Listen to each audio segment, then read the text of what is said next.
Welcome to the Winged Wheel Podcast. Here to talk all things hockey are your hosts, Brad Crisco, Ryan Hanna, and Evan Lobsinger.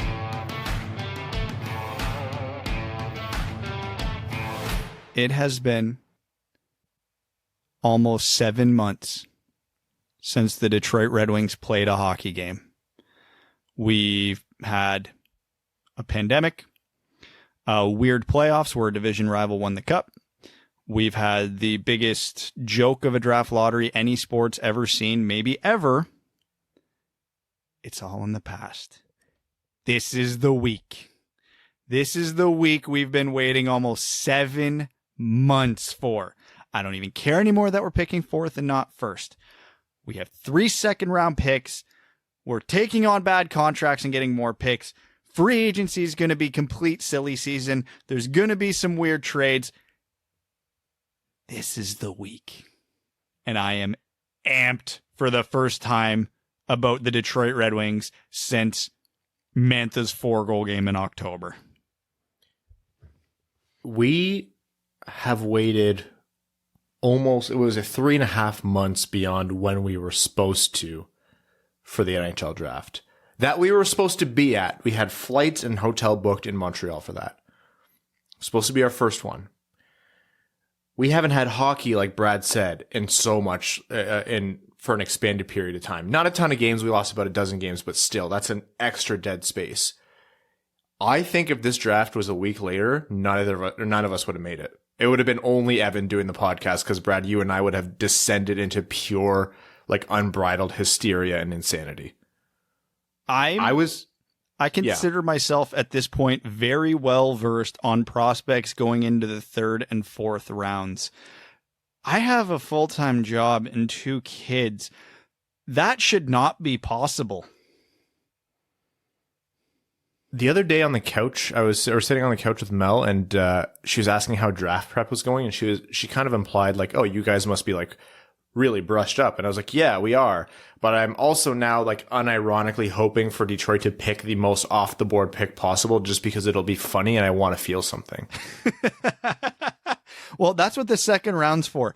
We've been covering second round prospects like in decent depth in terms of like quantity of players covered, not necessarily how deep we dive into them. And they've never picked any of them. Like, I think last year out of their 3 second-round picks, the only one that we talked about was Master Simone. And I think we got lucky with Grava slipping into the 3rd round. The year before when they took... We did talk about Sider. He just didn't end up being a second-round pick. Yeah. And then the year before, I believe we talked about Bergeron, but not McIsaac. So it's like... Yeah, we have 3 picks and I'm going to not know any of them. I know the top 100 of this draft and I won't know a single one of them. I'm ready for it. If we pick someone at 4 though, that I'm unprepared for, I am going to be upset. If we pick a player at 4 that we're like completely, we have not done a single profile, like we've gone down to Anton Lundell. We've done profiles on players that, player that the Red Wings are going to pick. The list I had that we were chipping at, we've covered 80% of the first round projected. So if they pick one of those guys, I'm going to lose it. Because I think there were, out of my final top 31 rankings, I think there's 6 guys we didn't profile or something like that. Okay. So folks, this is the Winged Wheel Podcasts. One of probably our most excited episode each year. It's one of our 2 biggest episodes each year. This is the NHL Draft Preview episode where we are going to cover the NHL Draft from start to finish in terms of what to expect for the Detroit Red Wings. We're going to do a mock draft in this episode. We're going to hint at some rankings, but there is going to be a rankings Patreon exclusive episode as well for all of you Patreon supporters who have been so amazing to us.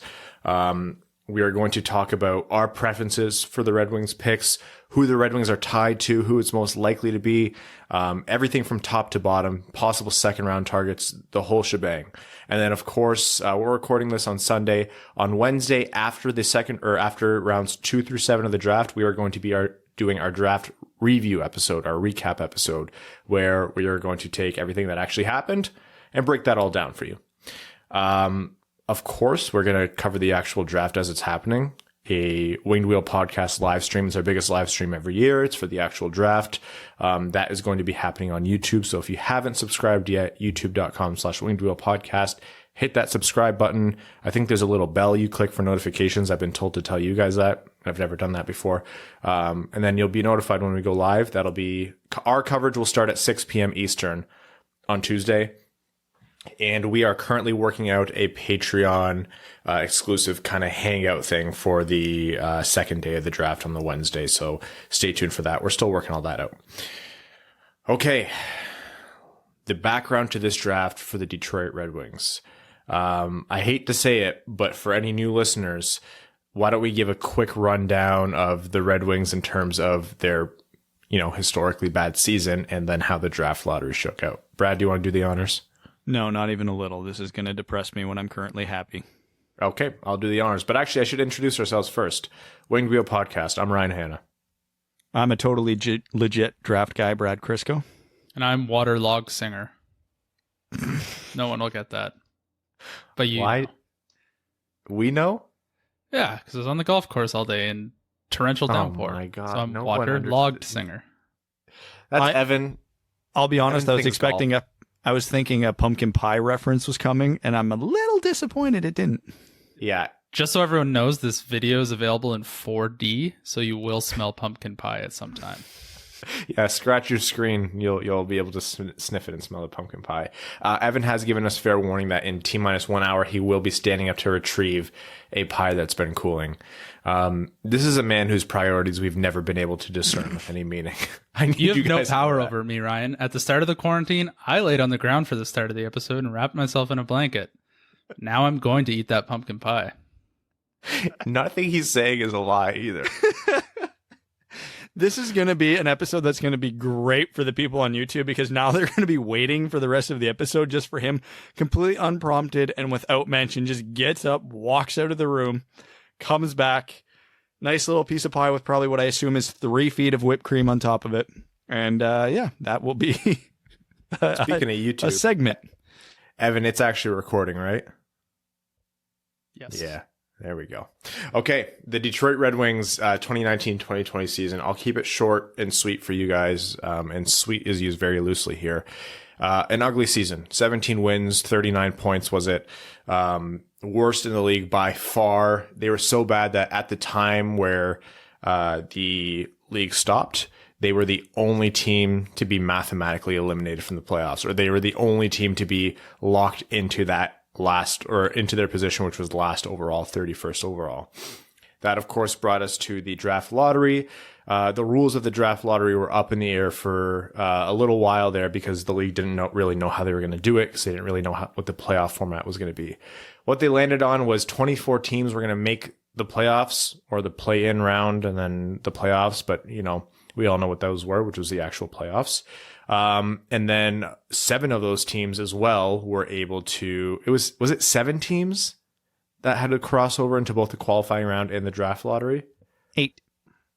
Yeah, 8 of those teams, joined the 7 non-playoff of any capacity teams in the draft lottery. The original anticipated percentages came through, and what was put into the lottery machine. The Red Wings' most likely pick was 4th overall, which meant they were going to drop down 3 spots. And lo and behold, because nothing good happens for Detroit sports for the past 10 years, they dropped 3 spots to 4th overall. The New York Rangers won from a placeholder team. That's a whole different debacle. You guys have heard us screaming about that enough. And if you haven't, you can feel free to check out our post-draft lottery episode and you'll get plenty of that. But regardless, the Red Wings have been locked into this 4th overall pick for the first round of the NHL draft. So there is, I think, more or less a bona fide top 3 of this draft, but really only 2 guys I would bet near 100% to be in that top 3. First of all, the first overall pick will be Alexis Lafreniere to the Rangers. You can bet all of your money on that. If you will find a bookie who will take odds on that, give them your money, make a little bit back, but I promise you that's a guaranteed bet. Quinton Byfield is the other player that is most likely to go in that top 3, and then followed by Tim Stützle, although there is some anticipation that he might fall out of it. Not much, but some. So that is our preamble into the NHL draft, how we got here and how we led up to the Red Wings drafting fourth. Anything I'm missing, guys, before we start tackling who the potential picks are for Detroit? I mean, just a lot of screaming into the void during this process, but no, other than that, pretty spot on. Yeah, okay. And I think we'll have plenty of that in this episode. So Red Wings, fourth overall. I think what we should do is do a quick rundown, a quick recap of all the potential Red Wings picks and just kind of give us spark notes on who those players are, the probability of them, and what they would mean for the Red Wings, like how big of a success it would be if they were able to draft them there, in our opinions. Oh, perfect. Well, this is a little more fun. So let's assume Lafreniere, Stützle, and Byfield are gone in the top 3. Who are the options for the Red Wings? Well, you can argue there's 6 to 8 players that the Red Wings could take in this range that would not be considered a reach. It's a very deep draft. We've said it before. It sucks that the Red Wings dropped to 4, but this is arguably the best year in a long time to be picking in the top 4 or to have a guaranteed top 4 pick because of how strong it is. So we have Cole Perfetti, the all-around offensive dynamo out of Saginaw in the OHL. Elite playmaker, elite shot, elite hockey IQ, real concerns about his skating and pace of play at the moment.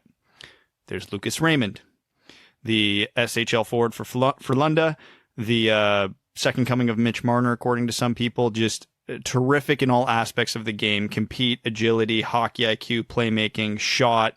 Him and Perfetti both undersized, forgot to mention that. Raymond, some questions about his ultimate upside due to the lack of production in the SHL this year, but he seems to be squashing those early in the SHL season this year.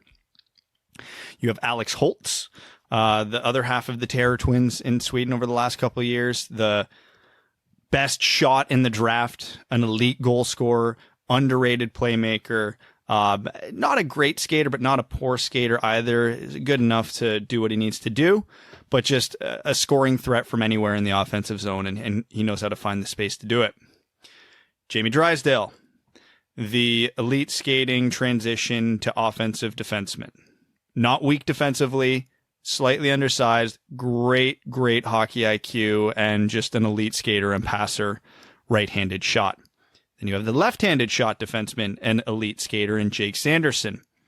Bigger than Drysdale, more of a defensive specialist, actually, relative to how players are progressing in their draft year. He is an elite defender for his age. Couple that with some A-plus skating, and towards the end of the season, what seemed to be a flourishing offensive game. Who knows what could have been had the season not been cut short, because he was picking up steam. So not the sexiest pick in the world, but makes sense for a lot of teams because of the way the NHL is trending. Yaroslav Askarov, the best goaltending prospect since Carey Price, elite athlete, elite technically, has a long track record of success in men's leagues, international tournaments, junior leagues, Southpaw, which is just fun. And then we have Marco Rossi, the elite two-way center out of Austria via the Ottawa 67s. Two-way tends to pigeonhole players into the category of limited offensively, but makes up for it with elite defense. Not in the case of Marco Rossi. He was over 2 points per game in the OHL this year. Asterisk as an overager because he is a 2001 birthday due to his late birthday, but still just absolutely unreal production in the OHL, coupled with a complete game despite being sub 6 feet tall. So I think we covered all the logical options for the Red Wings. Anybody outside of that, I think, would be considered a pretty big reach and a massive surprise. I would say an even bigger surprise than Mo Seider going 6th overall last year. Yeah. But it is Steve Yzerman. He is his own man. He thinks his own way. We have no idea what's going to happen. And two players that I'm pretty sure, Brad, you didn't mention them because it's not really too sensible to put too much stock into them, but because there still is a chance, first, this is the smallest chance. Quinton Byfield, the center out of the Sudbury Wolves in the OHL. He is, if you can ask a GM what they want with their draft pick any given year, a huge, extremely talented, skilled, centerman who can dominate play, who can skate, who can do everything. Quinton Byfield is the second overall pick, but in a lot of years would be considered Quinton Byfield could be the second overall pick, but in a lot of years would be considered the best prospect in his class. He has the opportunity to be a franchise defenseman. We've seen some crazier theories about how he might fall to Detroit at 4th overall. I would call that as a forward. What did I say? You said defenseman. Ryan. Did I say defenseman? Yeah, former defenseman Ryan Hanna. Wow. I am mislabeling current forward Quinton Byfield as a defenseman. I think I meant to say centerman. If Quinton Byfield falling to 4th overall would, I think, be the biggest draft upset in terms of drops in a long, long time. You just don't let a player like him drop. If he was a winger, maybe, but the fact that you have an opportunity to draft a franchise center here, not defenseman, it's a little Steve Dangle moment. I just don't see it happening. Still, it's technically possible. It has a bigger chance of happening than Alexi Lafreniere, so that's why I'm going to mention him. And then second, this is Moritz Seider's friend, legitimately his friend, plays for the same team that Moritz Seider was drafted from, the DEL, which is a pro league in Germany, Adler Mannheim, and that would be Tim Stützle. Tim Stützle is an extremely, extremely adept skater, probably the best skater in the draft, great top end speed, but overall his skating is just phenomenal. I think better than Drysdale's, who is another really cerebral skater in this draft. He's a guy who wasn't really ranked in the top 3 probably until a little bit into the new year and has kind of stuck in that ranking. So he's expected to go up there. Excellent playmaker, can do stuff at speed, great skill, great vision. Not a ton to be said, I think, for his shot. And there's probably a little bit wanted there in terms of where he plays in the offensive zone. But we're looking at Tim Stützle possibly going 2nd overall. That's how well he's regarded. So those are two guys who, like Brad said, in the other direction would be a little bit of a surprise, but still technically possible. So let's talk about what the Red Wings and Steve Yzerman specifically have been linked to at 4th overall. We're not going to be doing our rankings here. We're just going to be talking about the storylines in terms of what the expectation is for the Red Wings when they make their pick. So the expectation going into it is we have no effing clue because it's Steve Yzerman. Let's preface that with everything. There's lots of rumors, and that's exactly what we're covering here. But there was no rumbling about Mo Seider to the Red Wings until the day of the draft. And it was even a couple hours before the draft last year. So let's preface that. So these are from various sources ranging from no coverage of the Red Wings generally to following them every day to tens of thousands of followers to a few thousand followers. So it's all over the place. So let's start with one of the Red Wings beat writers. Now, it's not from a source. It's just the drum she's beating, but Helene St. James is really on the Jamie Drysdale train. Now, maybe that's because she's got some inside intel from the Red Wings that's who they're eyeing. Maybe that's just who she likes. We don't know. Corey Pronman, in his recent top prospects list for The Athletic, had the Red Wings strongly linked to Cole Perfetti. And also he heard a lot of rumors around Askarov, and also said it was worth noting that he was hearing the Red Wings attached to Jake Sanderson and Lucas Raymond as well. This is what we're dealing with. One guy has 4 different sources saying 4 different things, so take that for what it's worth. Sam Cosentino, the lead draft analyst who we had on our last episode, has called Cole Perfetti to the Wings basically a lock for all the reasons he laid out in our last episode, and he's been banging that drum for a few months now since the draft lottery. And then there's been a couple other outside sources. I think they were European sources that said the Red Wings have been connected to Lucas Raymond, for whatever that's worth. So we haven't seen any connection to Marco Rossi yet or Alex Holtz. And obviously I assume if Byfield or Stützle drop, they would just take them. So I don't think we need any connections there. So that's kind of the prominent rumors floating around. And out of the top, 6 guys that the Red Wings could take, we've heard them connected to 4 of them. So I think that's a pretty good summation of what we can expect this year, in the sense that we don't know what to expect right now. Yeah, The driving factor has been, or the driving name has been Cole Perfetti. And I want to dig a little bit into him first. I'm really, really glad we had Sam Cosentino on last episode. I'll be forthright. I don't quite agree wholeheartedly with a lot of what he said. And that's not to say I disrespect what he said. I thought his reasoning and his logic was totally sound. The reasoning he gave us for Perfetti in terms of, being really well connected to Detroit, geographically, they're just in Saginaw, Michigan. Obviously, the scouts are going to have a lot of looks at him. Devillano and Osgood being part owners of the Saginaw Spirit obviously is going to contribute to their familiarity with him. It's not like a nepotism thing where they have to draft their guys. That's not at all the case, but it just means they're really going to know the kind of player he is. Off the ice, Cole Perfetti is known as a high level scholar, a really driven character dude. And that's the kind of thing that Yzerman really values. Works his ass off. Of course, that is the prototypical Yzerman pick. And then, of course, this is a kid who is a phenomenal playmaker, thinks the game extremely well. And that's something Yzerman really, really values. And he has the opportunity to play center. I don't know if he will, but whoever drafts him will probably draft him as a center. And if the Red Wings do draft him, they've watched him play an infinity amount of hours in the OHL. So I would still be very comfortable with that pick because they know what they're getting. Mm-hmm. I think that's a great qualifier for whoever Detroit picks. They've had all the time in the world. At this point, yeah. They really have. And so all of that Sam Cosentino brought up is extremely fair. And that would probably have led us independently, had he never come out with what he said about Perfetti, to think that Perfetti was the most likely pick. 100%. But the way Cosentino put it out there was that it was a lock in his mind. And look, the guy's a pro. He's been around for a while. He's made these predictions before. He's been right a bunch. I think he did it because not for clicks, but because that's genuinely how he feels. But it was presented as Perfetti as a lock. And I think we're in a situation here where a lot of outlets and a lot of, these draft minds have then just grabbed onto that because realistically, Steve Yzerman has not released any information. This is not the Ken Holland group. We have no idea what Steve Yzerman is thinking and what he wants.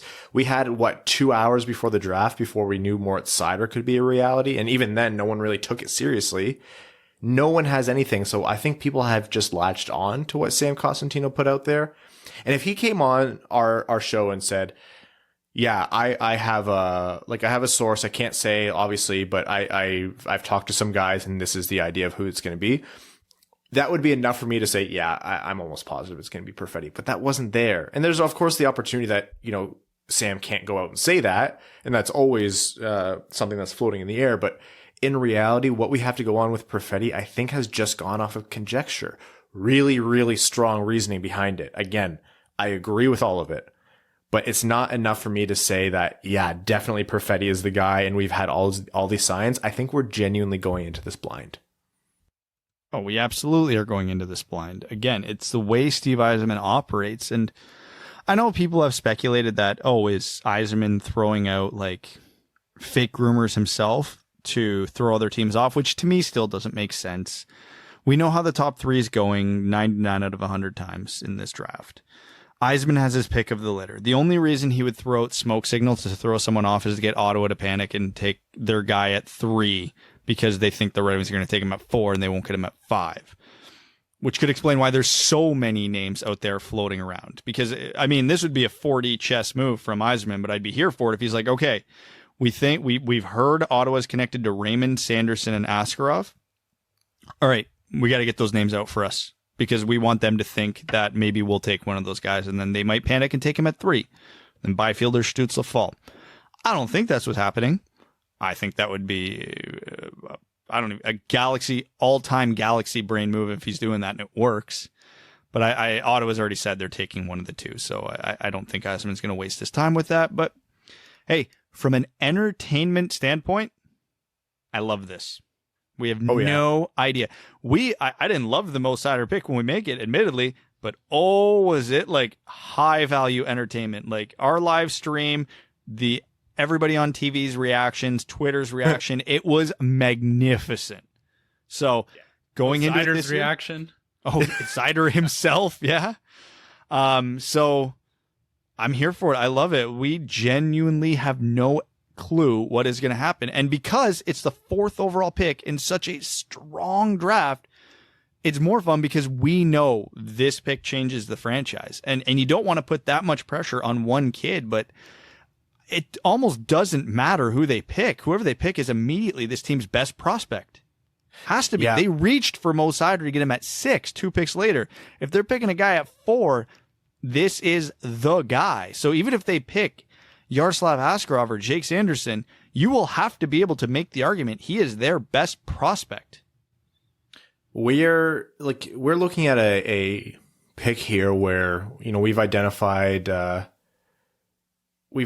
guys who are like, oh, we're not going to like lose our minds over this pick, but we'd be pretty disappointed. And that guy is a, you know, really strong two-way defenseman who fits on the left side, which is exactly what Detroit needs, who could be an absolute steal of a pick and be a franchise defenseman. Like, that's what we're talking about here. That is the strength of this draft. Whoever Detroit picks will be their best prospect, and it won't be close. And that's not a knock on Seider, and it's not a knock on Zadina. It's not a knock on Veleno. I don't consider Zadina a proprospect anymore. He's a Red. Yeah, that's fair. Yeah, this pick has huge ramifications. We had a question. I said question. It was a little bit more of a rant where someone kind of got on us for saying, you know, the Red Wings can't miss on this pick. The Red Wings can't miss on this pick. And that's not to say like Yzerman has to get this perfect, but I think it's more, when we say that, what we mean more is what we've just kind of put forward, which is the impact of this pick will be one of like the signing moments of this rebuild, either successful or a failure. We're going to look back to this draft. I will say blatantly they can't miss on this pick because who knows how long they're going to be this bad. And I know that actually sounds optimistic after a doom and gloom statement, but Veleno, Rasmussen, Zadina, Seider, all these guys are coming in. They're younger and they're only going to get better. So the Red Wings won't be basement feeders for like 5 years. Yzerman's not going to try and improve the team for 5 years, but the only way you get cornerstone pieces, you get those top end centers, those elite scoring wingers, those top 2 defensemen. The only way you get them nowadays is through the draft. You have 4th overall in a strong draft. I'm not saying the Red Wings have to make the absolute 100% best pick. So if anybody behind their pick is better than their pick, it's a complete failure. I'd be slightly disappointed. It's like the Zadina Hughes thing. I love Zadina. I think he's going to be a great player, but I think we would all take Hughes in a do-over. That a scenario like that is acceptable. But if they pick a Jesse Puljujärvi, and let's say that's Perfetti hypothetically, and then Lucas Raymond pops off for 95 points, yeah, no, that's a problem. That is a miss, and they can't have that. That's the reality of rebuilding in the NHL. The way you rebuild is through the draft. And the way you rebuild through the draft is by hitting on your picks. Only time will tell. Yeah, we've talked about like uncertainty and, you know, looking at retrospect quite a bit. And no matter what, like we're talking about all these guys. We're going to talk about probably like we just mentioned, I don't know, what, 10 guys, Brad? Multiple of them will be considered busts in 5-6 years. We'll look back and say, yeah, that guy did not pan out as expected. That guy didn't even make the show, and that guy was like kind of a big flop. Actually, you look back over the last handful of years, very few top 10 picks bust. Not all of them live up to what we thought they would, but it's actually a pretty good percentage, which makes me feel a little better. It does make you feel a little better. They are getting better and more proficient at this each year. Yeah, the Scott Glennys in the top 10 don't happen very often anymore. No. Like the fact that for a disappointing result for a lot of Red Wings fans, like the Lucas Raymond and Cole Perfetti people, is Marco Rossi. I'm just like, yeah, man, I'm happy. Like, I don't think we're going to walk away from this upset. I think, like, I don't even want to call it upset, but like out of the, well, let's see. We basically been talking about, if you include Lafreniere in this, the top 9 or 10 guys on my draft board. And I think the only one that I would sit there and go, I can say I don't like this is probably Askarov, just because I subscribe to Prashant's theory about why you don't draft goalies, but that's a whole nother path to go down, which we're not going to. And he could still be the franchise goalie. So if 1 out of 9 is like, that kind of sucks, That's not bad odds. Now that I've said that, we are absolutely taking Askarov. And I will still be a little upset, but go, but yeah, we solved a pretty damn big issue. So it's not the worst thing in the world. Just pray that he doesn't bust at that point, because goalies are voodoo. Yeah, the chaotic evil on the scale of me wants the Askarov pick, even though I know I'll hoot and holler and scream and shout about it.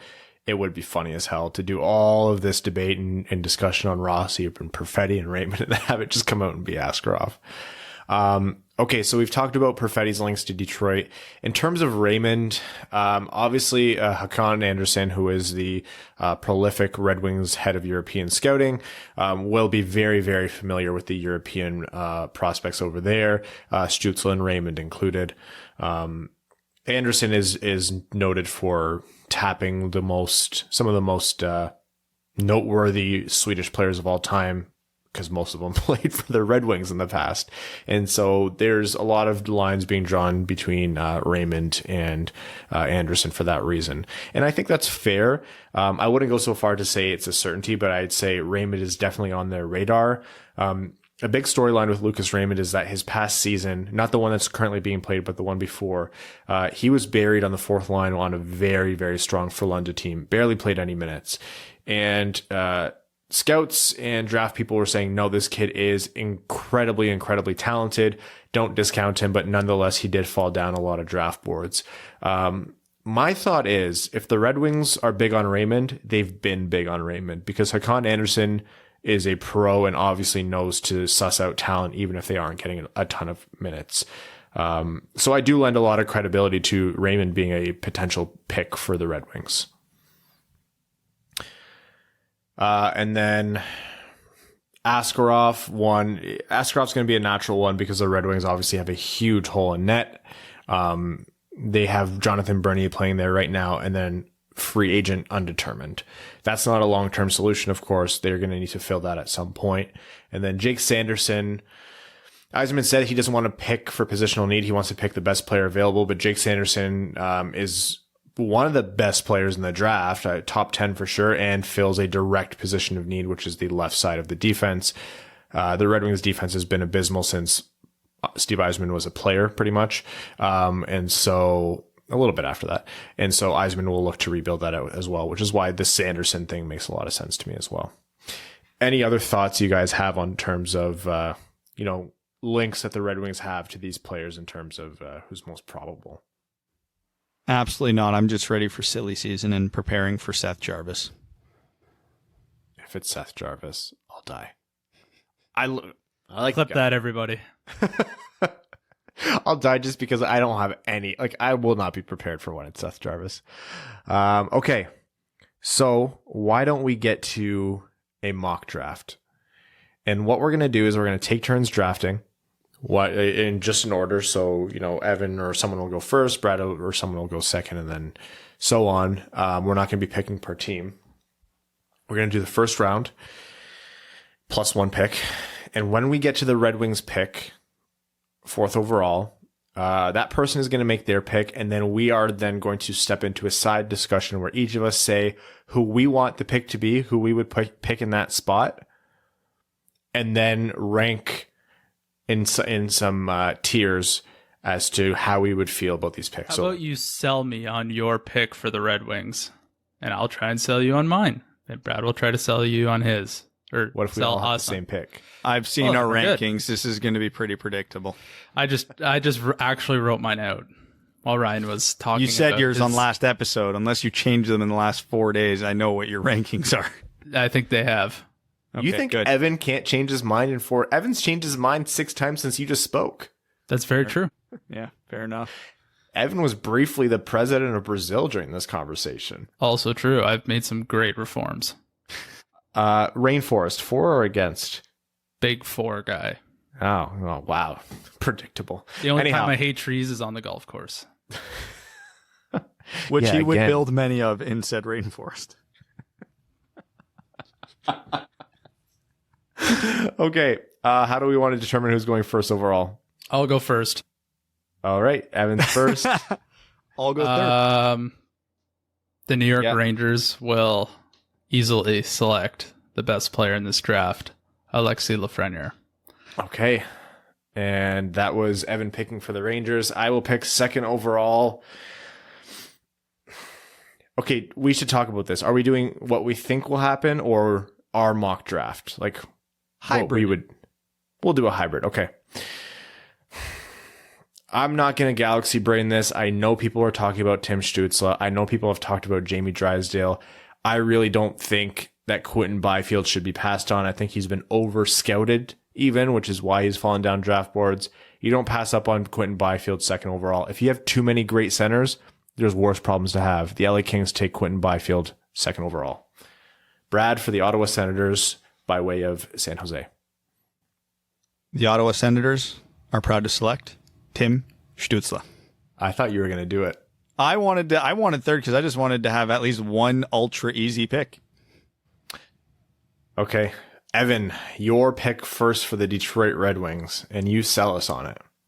I sell you on it. Well, the Red Wings are quite happy because the player they're going to draft is better than Tim Stützle. It's Lucas Raymond. Ooh, bold proclamation. Why I say that? He plays in a harder league. I like his...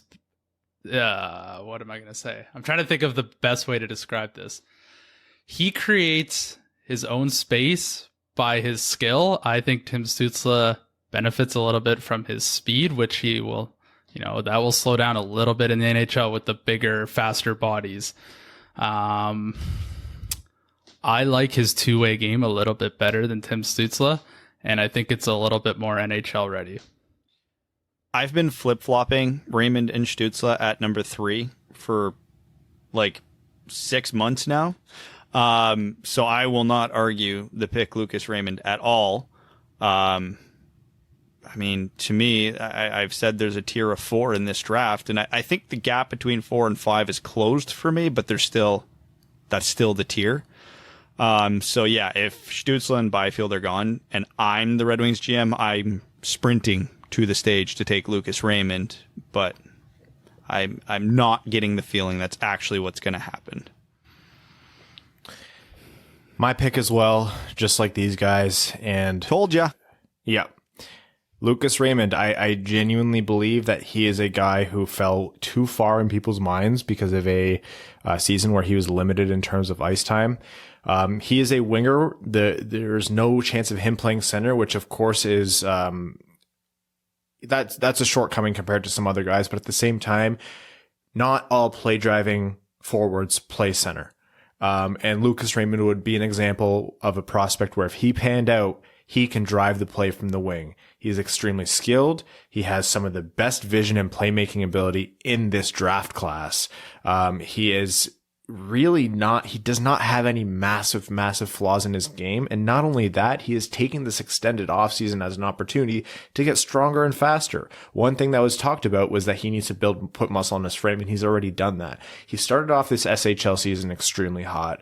This is a guy who checks so many different boxes for the Red Wings, and just because he's not a center, I think he's being overlooked. I think he's a less risky pick than Cole Perfetti, and I think his ceiling is exactly as high. If it's lower, it's not by much, and I think it arguably could be higher.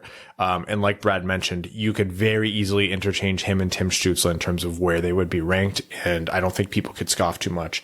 If the Red Wings get Lucas Raymond, it's the most excited I'll be for a prospect probably in a long time. Most drafts, you don't get a player of Lucas Raymond's caliber at 4th overall. That's my sale on Lucas Raymond. Okay. Now, let's talk about who the other picks. Wait, Brad, did you go? Yes. Who did you say? Raymond. Oh, sorry. I said I agree. You're just copying me. Yes. Okay. Yeah. Yeah, that's definitely how this has went over the last 6 months. Gosh, I wish you'd do your own thing. Maybe next year. Yeah. Let's talk about other picks. So I'm going to start us off here just to give us a little bit of a framework. I'm going to give us, let's say, 3 or 4 tiers, and I'm going to group them. I'm not going to rank these guys. We're going to save that for the Patreon exclusive ranking episode. But I'm going to separate them into tiers so you guys have an idea of how I'm going to feel on draft day. First, here is the pipe dream picks. I'm not even even going to include Alexis Lafreniere in there because it's not happening. That list is pretty much Quinton Byfield and Tim Stützle. Either of those guys falling means an almost instant draft pick. It's not going to happen. It's almost grayed out in my mind. I'm not anticipating that happening. If it does happen, I'll probably jump through the window and enjoy, especially if it's Quinton Byfield. If the Red Wings get Quinton Byfield, in my mind, it's almost like they won the draft lottery. Now, the next tier is my preferred pick. And I'll give you, obviously the preferred one is Lucas Raymond, and so he could almost jump up over Tim Stützle in terms of rankings if you want to consider it that way. But Lucas Raymond is the first in that tier. And the next two in no particular order are Cole Perfetti and Marco Rossi. Those are two guys where I think they're the equal mix of Detroit's needs, high-end talent, and swinging for the fences. Marco Rossi is the quintessential Steve Yzerman player. Cole Perfetti could solve a lot of problems for Detroit and be a true franchise player if this guy actually pans out for what he could be. I think he carries some more risk, but you're drafting 4th overall. You need to be ready to take that risk. My next tier is, I'm fine with this, but I'm a little anxious. Jamie Drysdale fits in there.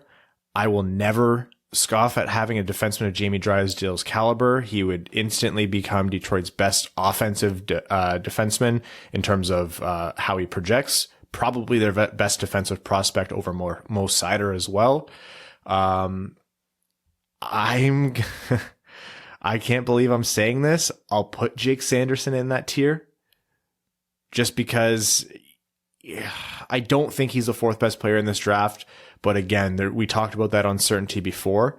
If he turns out to be, 90% as good as the best player or the best player in that range that was available, I'm still happy and he feels a need for Detroit. And my last tier is fuck it, we'll do it live. And that's Yaroslav Askarov. It's completely off the board. It's absolutely wild. It goes against so much of what I believe. But shit, if Steve Yzerman's up for it, let's do it. Buckle up.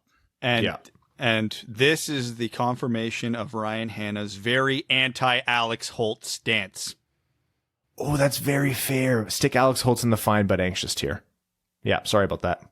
So you basically copied my tier, so I'm just going to put a different name on mine. So mine is I actually have the balls to put him in this tier, top tier of Quinton Byfield, Tim Stützle, and Lucas Raymond. He's in that tier in my mind. He's that good, and I will not tolerate the disrespect. The next tier for me would be the rousing golf clap, which includes Cole Perfetti and Marco Rossi. And that's the end of that tier for me, where I am very content. I'm happy. I understand that I didn't get Lucas Raymond, who's probably still on the board, and that's going to leave some slight concern in my mind. But any other year, if we get a Cole Perfetti or a Marco Rossi at 4, I'd be doing backflips. And hell, I still might do some backflips. My next tier, the approving nod with a little bit of side-eye, would be Jamie Drysdale, Jake Sanderson, and Alex Holtz. Like I said, you copy my tiers entirely, you bastard. Drysdale, love the player, probably my favorite, second favorite pick out of this tier, but he fills the least amount of need in the Red Wings' current lineup. Sanderson, I've really come around on. And Alex Holtz, because he's a weapon on the power play, and Detroit needs a player like him. Team Chaos is Yaroslav Askarov. And then I'll actually question Steve Yzerman for the first time in my life would be anybody I haven't already mentioned. How many tiers did you guys do? I don't know. 3. 1, 3 or 2, 4. 3. I had 5 technically. For me, it's the, oh my God, why are we not sprinting up to the podium? The Zoom podium. And telling, pressing the little button that says go faster. Would be, Lafreniere, obviously, Byfield, obviously, and Raymond and Stützle. Or no, I had Raymond at 3 in my rankings. Mm-hmm. So I will say Raymond is a run up to the board. I feel like that would receive some heavy criticism since he's a lot further down on a lot of people's boards. So that's my run up to the board. I'd say Tim Stützle has a foot in that as well. I would say him and Raymond kind of like overlap in 2 tiers, like the run up to the board / oh my God, we got this player. People who I'm fine with would be someone like Cole Perfetti. I really like his small ice game. Don't like his skating, but there's been worse skaters that have had long, successful careers in the NHL. Who else would I put there? It really kind of thins out when it's the Raymond Perfetti. I like Rossi, but I feel like his ceiling isn't quite as high as some of the other ones, but his floor is quite high. Another guy that's actually really grown on me that you guys have mentioned is Jake Sanderson as well. At first, I was really against that, that pick, but the more I got to watch him, some of the quotes that scouts have about him, and I think he would actually be a very good fit on this team in the future.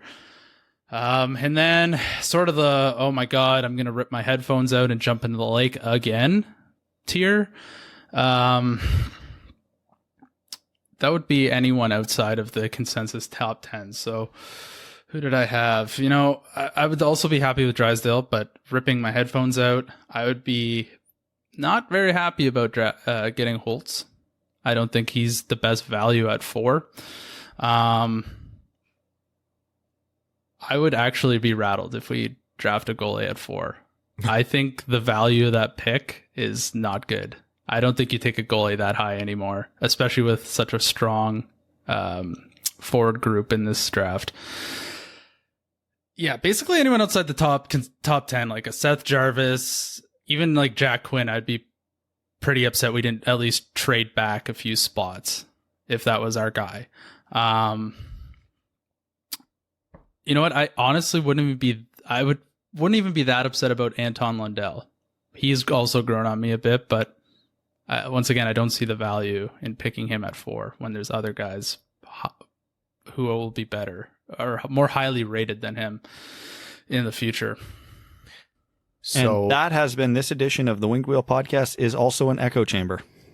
So those are our preferred tiers in terms of who the most likely picks are. I'd say order 1, 2, 3, quick, just right off the top of your head. In order, who are the most likely picks for the Red Wings at number 4? Who do I think are the 3 most likely that we should all be mentally preparing for? In order, Perfetti, Raymond, Sanderson.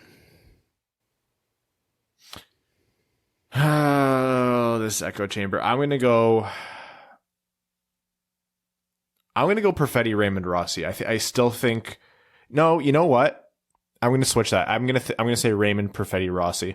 I know it's a little bit off the board to say Perfetti's not the most likely pick, but I do think we might get a surprise here. I'm almost predicting, acknowledging that Perfetti makes the most sense with what we know. I'm going to go Raymond, Perfetti, Rossi. I'm going to say Perfetti, Rossi, Drysdale. Yeah, can't rule out Drysdale. And speaking of which, we're going to continue the mock draft. I'm going to go 5th overall for the Ottawa Senators. Their second pick, they took Stützle 3rd overall. And I know a lot of Sens fans want them to go with another forward, but I don't think they're going to walk away without Jamie Drysdale, 5th overall. Okay. 6th for the Ducks, Brad. The Anaheim Ducks, a team on the downswing, struggling everywhere, a team that has always prided themselves on being a well-rounded team. So what better way to be a well-rounded team than to draft a well-rounded player? The Ducks are taking Marco Rossi. That's a great pick. Ryan, who did you say before I say Anton Littell and Seth Jarvis again? Did you say, sorry, Rossi? I Brad took Drysdale and Brad took Rossi, yeah. Right. This time I'm actually trying to scratch out the names that you guys have already taken so I don't fuck this up. What about Bowen Byram? Is he available? Yeah, maybe. We'll see. Don't you worry. We're getting down my board quickly. Sorry, that's Drysdale and Rossi are gone? Yes. Yeah. Thank you. So I have New Jersey, right? New Jersey 1-for-1 Devils. Yes. They will just to confirm, have we said Cole Perfetti yet? We have not. Okay. They will take Cole Perfetti with their pick. Okay. The Buffalo Sabres. This is a tough one for them. I'm I'm going to go Holtz. Just because he might be that sneaky player within the top 10 who might be a top 3 pick by the time it's all said and done. 9 for Minnesota, Brad. Ooh, this is tricky because I based on my rankings, I would be pretty comfortable taking one player here, and I don't think that player makes any sense for Minnesota. So I'm not going to take him. So with the 9th overall pick, the Minnesota Wild are proud to select absolute chaos, Yaroslav Askarov. He did it.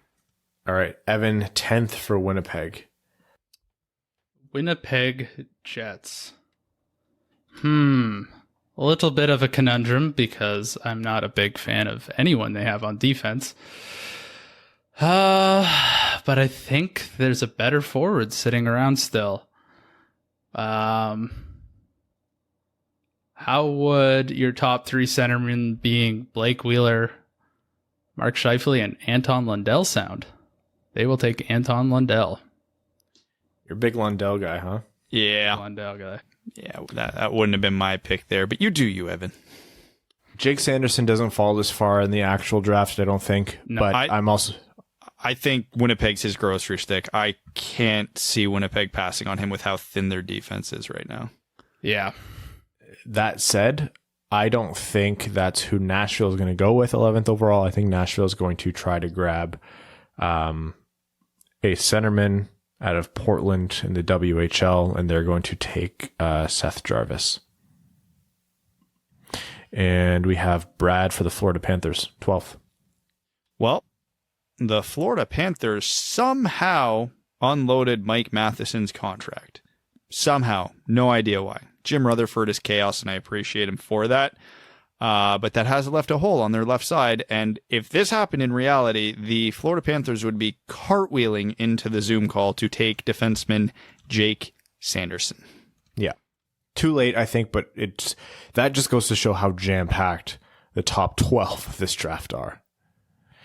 Okay, Evan for Carolina by way of Toronto. Oh boy. You know what? I've liked this player the entire year, and I think they're going to take Jack Quinn. I think that's a good pick.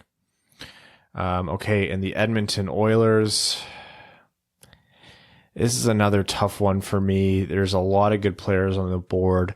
I'm stuck between 2 centermen here, but I think they're going to go with, and I think I've mocked this guy to them before, they're going to go with Dylan Holloway here. And then we have Brad, 15th overall for the Toronto Maple Leafs by way of the Pittsburgh Penguins, and Jim Rutherford's Morning Brain. Man, the Leafs, if they keep this pick, are going to have one hell of a decision to make because, I mean, the Leafs really don't have a huge need for forwards, but their need for defense comes on the right side. I would think they would consider Braden Schneider here, but considering he's like 30 picks down my list right now, I'm absolutely not going to do that. So I'm just going to go best player available here, and the Toronto Maple Leafs select Rodion Amirov. Damn you, Brad. Damn you. Okay. Evan, you are selecting 16th for the Canadians. My grade 10 improv class did not prepare me for this moment. The 5.5 years of podcasting haven't, or? No, not at all. Oh, because we're scripted. Standing in front of my peers trying to improv is way more anxiety driven than this. You know that like we've had episodes that have had enough listens that would sell out the Kitchener Auditorium and then some, right? Yeah, that is also terrifying now that you have quantified it like that.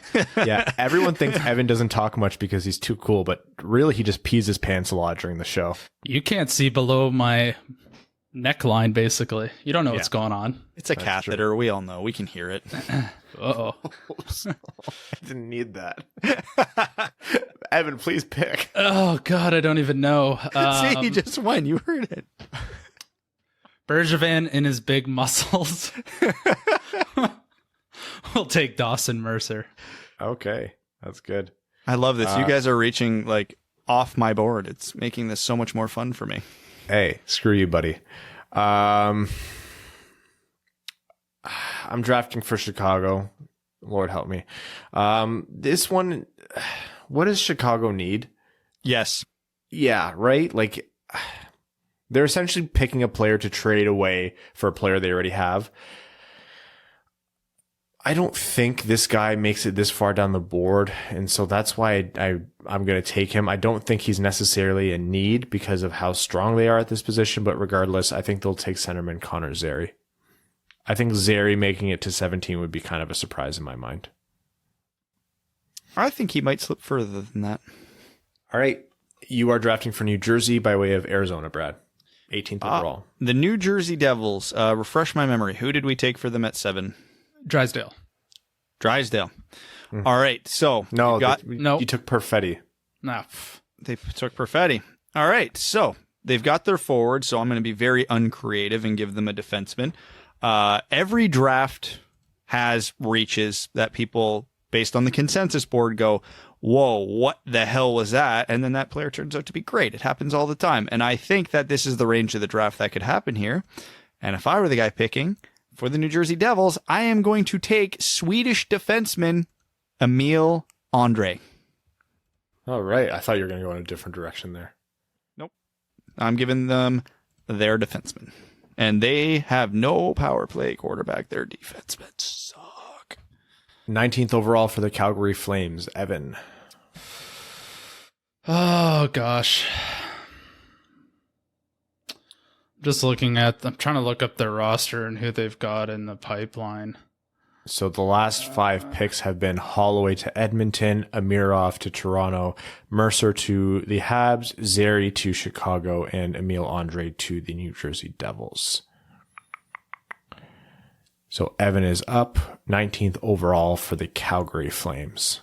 Thank you. Thank you for buying me some time. It You're wasn't welcome. quite enough. You should have talked a lot slower. Oh, there's actually a timer now. If you don't answer soon, we're going to have to stand up and show We have everyone how 12 minutes until pie, so that's how much time I have. Hey, do we want to buy Evan some more time to go with some breaking news from Pierre LeBrun? Not anything dramatic happened, but relevant to Steve Yzerman's old team. So Tampa has a myriad of no move clauses, but they need to free up cap space to sign all their RFAs. So it appears that Tampa has approached one of their players to waive his no trade clause. Tyler Johnson. I was going to guess, yeah. Tyler Johnson. So maybe Stevie's on the phone trying to get something done there. Maybe. Okay, Evan, I've bought you enough time for the love of God pick. I've hummed and hawed a little too much, but they will take Lucas Reichel. Oh, you son Oh, wow. bitch. Okay. I'm never buying you time again, you prick. Stick that up your draft board. New Jersey at pick 20 by way of Vancouver is going to select. I mean, I'm using the cap-friendly mock draft tool here, so I'm assuming that's up to date. We've picked a forward and a defenseman. By rules, you have to pick a goalie now. No, no, I'm not taking Nico Dawes in the first round. Oh, what did we pick for them? So they've taken Cole Perfetti, who could be a center. They've taken Emil Andre, who could quarterback their power play. They're going to go Maverick Bork here. I think that's really good value for them at 20th. Man, this is a tiny draft for them. Who cares? You take all 3 of their picks so far add up to, I think, 15 feet. Hey, Brad, that means you have a chance. They call it the fellowship, actually. Yeah. 21st overall for the Columbus Blue Jackets. Brad, you're Jarmo Kekalainen here. Ooh, so this one's tricky because now I'm getting into the range of my next, I'll say 8 guys I have on my board. I have so closely ranked that I could interchange them pretty comfortably. Columbus has a desperate need for forwards here, so I'd be a little remiss if I didn't pick them one here. I think they need a highly skilled play-driving forward who has high-end offensive ability. Size be damned. I think they're going to reach a little bit here because I think they're going with Marat Kuznadinov. God damn it. Brad. Like, he admittedly, he was like, out of all my top players still available, he was number 5 on them, but just The guys I have next just don't fit what Columbus needs. And since they're all interchangeable to me at this point, I swing. I think Kuznadinov could turn into something special there for him. So, and if we have Will Scouch on again, I'm pretty sure he would have sprinted to the Zoom call to make damn sure I picked him. Well, that takes the wind out of my sails because I was hoping he would fall to Detroit at 32. So you're funny. All right, Evan, 22nd overall for the Rangers by way of Carolina. You have a 60-second clock on this. Please. Don't worry. I'll look up some more breaking news if there's anything. Don't worry. I was thinking about this while you guys were talking, and they are going to take, I hope this guy isn't drafted already because I wasn't paying attention, Caden Gooley. Oh, no, that's good. Yeah, Gooley. I was kind of waiting for Gooley to come off the board. Okay, so for the Flyers, 23rd overall, I think the Flyers go with one or two guys here. One of them is kind of a big injury risk in terms of Hendrix Lapierre, and the other one, yeah, you know what? I'm going to go with Hendrix Lapierre. I'm going to assume that he doesn't slide too far, and that's who the Flyers are going to go with to try to capitalize as much as they can on their draft position. I hummed and hawed with him at Columbus, but the injuries scared Yarmo off a little too much. That's fair. You are drafting for the Washington Capitals, 24th overall, Brad. Oh, to be a good team and have your pick of the litter. I think Washington values everything right now, and they could use a little bit of everything because their prospect pool is really thin. So I am just going with my next best prospect, German forward JJ Peterka. Damn it, Bradley. You got a Bradley in there. That's not good. JJ Peterka to the Caps. Ruined it all. Not Brad. Evan for Colorado, 25th overall. Sorry, where are they? 25th? 25th. Oh, Jesus. I hate Brad so much. I don't think you can draft Jesus. If anything, he'd go in the top 3, I would assume. Can you Nope, just pick. Dylan Holloway. Nope, he's gone. Dylan Holloway What was that? Dylan Holloway went literally 11 picks ago. Well, I wasn't paying attention. Was it you who picked him, or was it Brad? No, I always pay attention with Brad picks because he's right before me. Yeah, did it twice. It was me who picked him. I apologize for that. What about Jacob Perreault? Yeah, Perreault's there. Available still? Yeah, Jacob Perreault. We'll take Jacob Perreault. And I think that's that's probably where you can expect to see Jacob Perreault. At least that's where I think. I don't know for St. Louis. I know there's a lot of talk about them wanting to replace defensemen in case Pietrangelo moves, et cetera, et cetera. I don't really believe in trying to replace one guy immediately after he leaves in a draft. You're not going to see that defenseman in the lineup in a meaningful way for some time. I'm going to take who in my mind is one of the next best players available on the board there. I'm going to take Ridley Greig. Greg? I've been going with Greg. Nobody's corrected me yet. Ridley Greig. Brad, 27th overall for the Anaheim Ducks by way of Boston.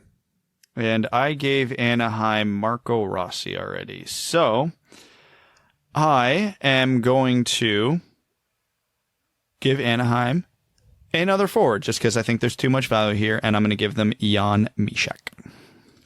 Brother of Lick Mysak. Evan, you are drafting 28th overall for Ottawa by way of the Islanders. Can you remind me who they drafted with 3 and 5? They drafted Tim Stützle 3rd, and 5th was Jamie Drysdale. Okay. So the rules are goalie. Going to take. They are going to take. I'm just looking at their depth chart. They have no one. They're going to take Tyson Forster. Oh, okay. Tyson Forster will go. Just trying to find him on this list here. All right. The Vegas Golden Knights, 29th overall. What do they need? Do you pick for need at 29th overall? Yeah, you can here. It's scattershot here. Like I actually enjoy the second half of our first round mocks more because there's no rumors about who's taking who. I just love filling needs and taking who the hell ever I think is the best fit there. It's theory crafting. I think they're going to take who in my mind would be the best player available on this board. This is another guy who I don't think falls this far because he has some pretty top-end skill. Noel Gunler. We'll go to Vegas 29. Ryan Hanna. Ryan O'Hanna. I'm Irish now. Brad for Dallas 30. You can probably guess at the prospect I was looking at when I added that. Brad for the Stars. Brad, don't do it. Oh, man. Don't do it, Brad. From Can I the just say, Sault the Ste. Patreon Marie. is going to love that Brad's drafting for the Stars. It's going to fill the memes nicely. Evan, you got lucky here because I'm pretty dead set on taking a forward for the Stars here. I'm torn between two. I think,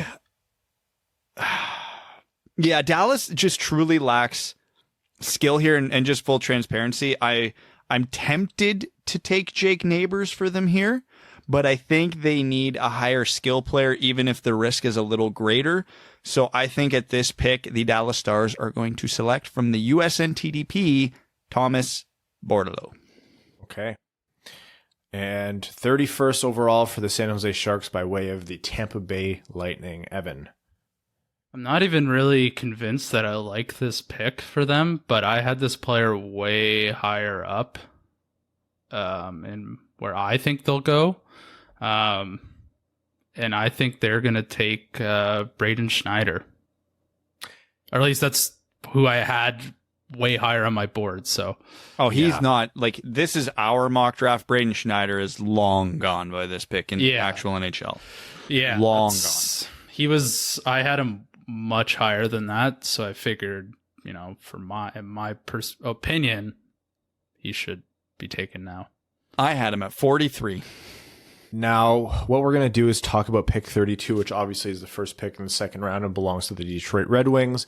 Much like the year where they drafted Zadina and then Veleno, this is one of the most exciting picks in the draft for Detroit because it's essentially still a first-round pick. We're going to each, again, name our preferred picks at this point, just like we did for fourth overall. And this will expand into a much larger discussion about potential opportunities or potential targets for the Red Wings to draft in the second round. They have 3 picks in the second round, 32nd, 45th, which is from Edmonton. Thank you, Athanasiou in Holland, and 55th from Washington. And that was part of the, remind me of the defenseman's name. It's escaping me right now. That we traded to them. Thanks, guys. Who? No, to Washington. Oh, to Washington. Jensen, yeah. I wasn't listening for most of your thing there. I was looking at my list. Thank you. That was the second round pick that came from, right? I believe so. The third of our seconds, yeah. Yeah, okay. So for pick 32, we're going to work with what's on our current mock draft board. And then the reason we're going to talk about second and third round picks as a whole is because our board won't match what actually happens on draft day. If it does, we're going to all go out and buy lottery tickets. I don't think Brendan Brisson is there at 32, but if he is, I'm pretty excited for Detroit because that is I would say mid first round talent that they're getting half a round later than they should have. It's not really a guy that I would project for, but that's who I would select for Detroit. So that would be Brendan Brisson out of Chicago in the USHL. Sorry, is that based on your list? So what was that was based on what's available from our mock. Okay. Yeah.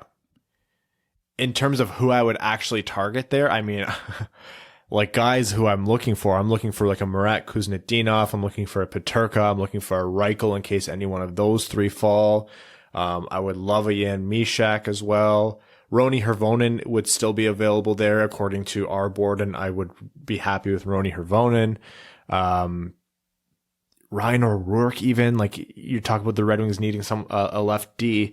Ryan O'Rourke would be a good guy to slot in there. There's a ton of opportunity at pick 32. There is so much here. So if I'm just going on my list based on who is the best player still available, again, I already kind of mentioned him with Dallas's pick and Jake Neighbors. If you wanted that big skilled forward, if you want to go small skilled forward here, there's Zion Nybeck, Ozzy Weisblatt. Hell, Jeremy Poirier is still here. If you wanted to take a swing, Lucas Cormier, Helga Grans, if you wanted the defenseman. I mean, I think someone we obviously someone we picked in the first round is going to be available at 32 here, so that's who our pick would be. But there is a lot there. So, I mean, who's your preferred? If out of everything we've picked so far, my preferred here would be Jake Neighbors. Yeah, it was, for me, the only person we still had, my next highest person we had available in my list for this draft was Helge Grans, but I'm not sure I like that, making that the 32nd pick, because he's right-handed, correct? He shoots right? Yeah, he's a righty, I believe. So that's when I went to Ryan O'Rourke as well, and I like that pick. If they want a defenseman, I still think there's some really good forwards available at 32, and I think there definitely will be on the real draft day. So a guy I've always liked, but I'm not sure if I really like the pick this guy at 32 is Jean-Luc Foodie. It's a little high for me, but I've always liked his game, and anytime I've seen him play live, I've really liked what he brings. So that's out of the only guys I've actually seen play at that rank. I'd be okay with that pick, I guess. Okay, so that is our mock draft. We went from picks 1 through 32 in order. I won't read out the teams. Lafreniere, Byfield, Stützle, Raymond to the Red Wings, Drysdale, Rossi, Perfetti, Holtz, Askarov, Lundell, Jarvis, Sanderson, Quinn, Holloway, Amirov, Mercer, Zary, Andre, Reichel, Bourque, Kuznadinov, Gulli, Lapierre, Peterka, Perreault, Gregg, Mishak, Forster, Gunler, Bordelot, Schneider, and then to the Red Wings at pick 32, it was either Brendan Brisson, who did you guys? It was Brendan Brisson, Jake Neighbors, and then Evan went with O'Rourke was your first one? Yeah, we'll call it O'Rourke for Evan. Yep. Okay, now we touched on this, Brad, you touched on it, so I'll throw it over to you, but essentially you brought up the first notion of who do we want Detroit to pick at 32, which is whoever falls from the first round that shouldn't be there. Yeah, so if I had to cherry pick guys that we took in the first round that I'm almost certain, or at least would be willing to bet, will not be picked in the first round, and we just did it because we like them. My top two, and I'm going to say realistic because I don't think it's realistic that Reichel or Peterka or Ridley Gregg are going to fall out of the first round. I'll even throw Mishak into there, even though I think that's slightly possible, but I wouldn't put it there. The two names that I've got pretty high on my list for I think are going to be there at 32, and I would want them to take at 32, is Emil Andre and Marat Kuznadinov. I'm big fans of both of them, despite their small stature. I mean, Emil Andre is undersized, but he hits like a Mack truck. Imagine Joe Hicketts with a lot more offense. That's what I see with Emil Andre right now, and obviously with a lot more room to grow because Hicketts was a late bloomer. He'll be a big hit in Grand Rapids. Yeah, and hopefully Detroit. And he's a left shot defenseman, fills a direct need. It's great. Kuznadinov, again, a small forward, just with tons of energy, ultra competitive. And the thing I like about these two guys is they meet Yzerman's requirements. They are both hyper competitive. Emil Andre is a captain and numerous international stops where he's played with Team Sweden. Kuznadinov is a leader on, I think he's been a captain for the Russian junior teams. Just, he's small, but he gets to the dirty areas. He's skilled. He wills his team to win. He's got that mentality. So as much as I could say I would love a Jacob Perreault or a Noel Gunler or a Hendrix Lapierre because of their skill, I don't think it's realistic because they're not Steve Yzerman's type at all. So I look at those two as big targets for me at 32. Obviously, if a Gregg or a Mishak falls there or a Forster, I would be thrilled. But those are my two. So, and we will be talking about the second round expanded. The Detroit has 2 more picks in there, so we'll be mentioning that in a second. But just a very quick dip into those waters. I predict that there is going to be opportunities for Detroit to pick our guys, our first round guys, not only at pick 32, but also at pick 55, which is Detroit's next pick in the second round. I think there's just, once you get into that point of the draft, everything goes way out of whack. And that's We laugh. Everyone says, oh, second round picks, how valuable are they really? You have an opportunity here to get 2 huge wins outside of the first round. A lot of this will be what Brad mentioned, but guys who I'd be thrilled with, like Marat Kuznadinov in my mind is one that's pretty realistic, who I would be absolutely thrilled with. I think this is a guy who's over in Russia in the MHL, which is the league under the... Are you talking pick 32 or 45 now? I'm talking about pick 32. Okay. Also, I lied. I said 55 is Detroit's next pick. It's 45. I misspoke. Pick 32, Marat Kuznadinov would be a big win for me. Again, cherry picking like Brad did, Peterka and Reichel. I don't think those guys fall, but I'd be pretty happy with them. Ryan O'Rourke for me is there, and I think he's probably going to be available in that range. He might be a candidate for a guy who goes like in the late teens because he's been a little bit of a late riser, but this is a guy who plays on the left side, who's got really good hockey IQ. And he's been described as a workhorse, and that's, prototypical what Yzerman's looking for.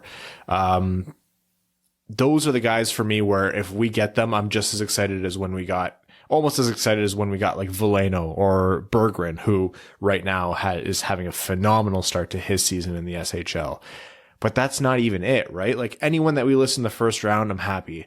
Other guys who could possibly be there, like Jake Neighbors, like you mentioned, Noel Gunler, Helga Grons, Jan Mishak. Those are all guys at pick 32 I'd be perfectly thrilled with. And the reality is, like I mentioned, another one of them is going to be available at 45. Like we are looking at a reality where, Detroit takes Kuznadinov but has to leave, let's say, O'Rourke on there. Detroit could get O'Rourke at 45. Like, this is huge. Detroit could get 2 first-round talents with picks 32 and 45, and with pick 55, take Nico Dawes, and then what an incredible, exciting first 2 rounds of the draft. Yeah, there'd be some incredible value at that second pick. Who are some of your, like, I really, really would love for this guy to fall, or I would really love for Detroit to just reach and snag this guy at the top of the second-round picks, Evan? Top of the second round, I mean, you've already named 90% of them. Classic Ryan. I think there's going to be a ton of guys in that like 25 down range that I will be very, very happy with, because it seems to kind of, even with us, it was kind of a blender at that point. I really like Tyson Forster, and he's a centerman, so he could be a fill a need. And I think it also is going to depend on who we draft at 4. If we end up going Sanderson or Drysdale, I would much prefer us taking a forward with that second pick.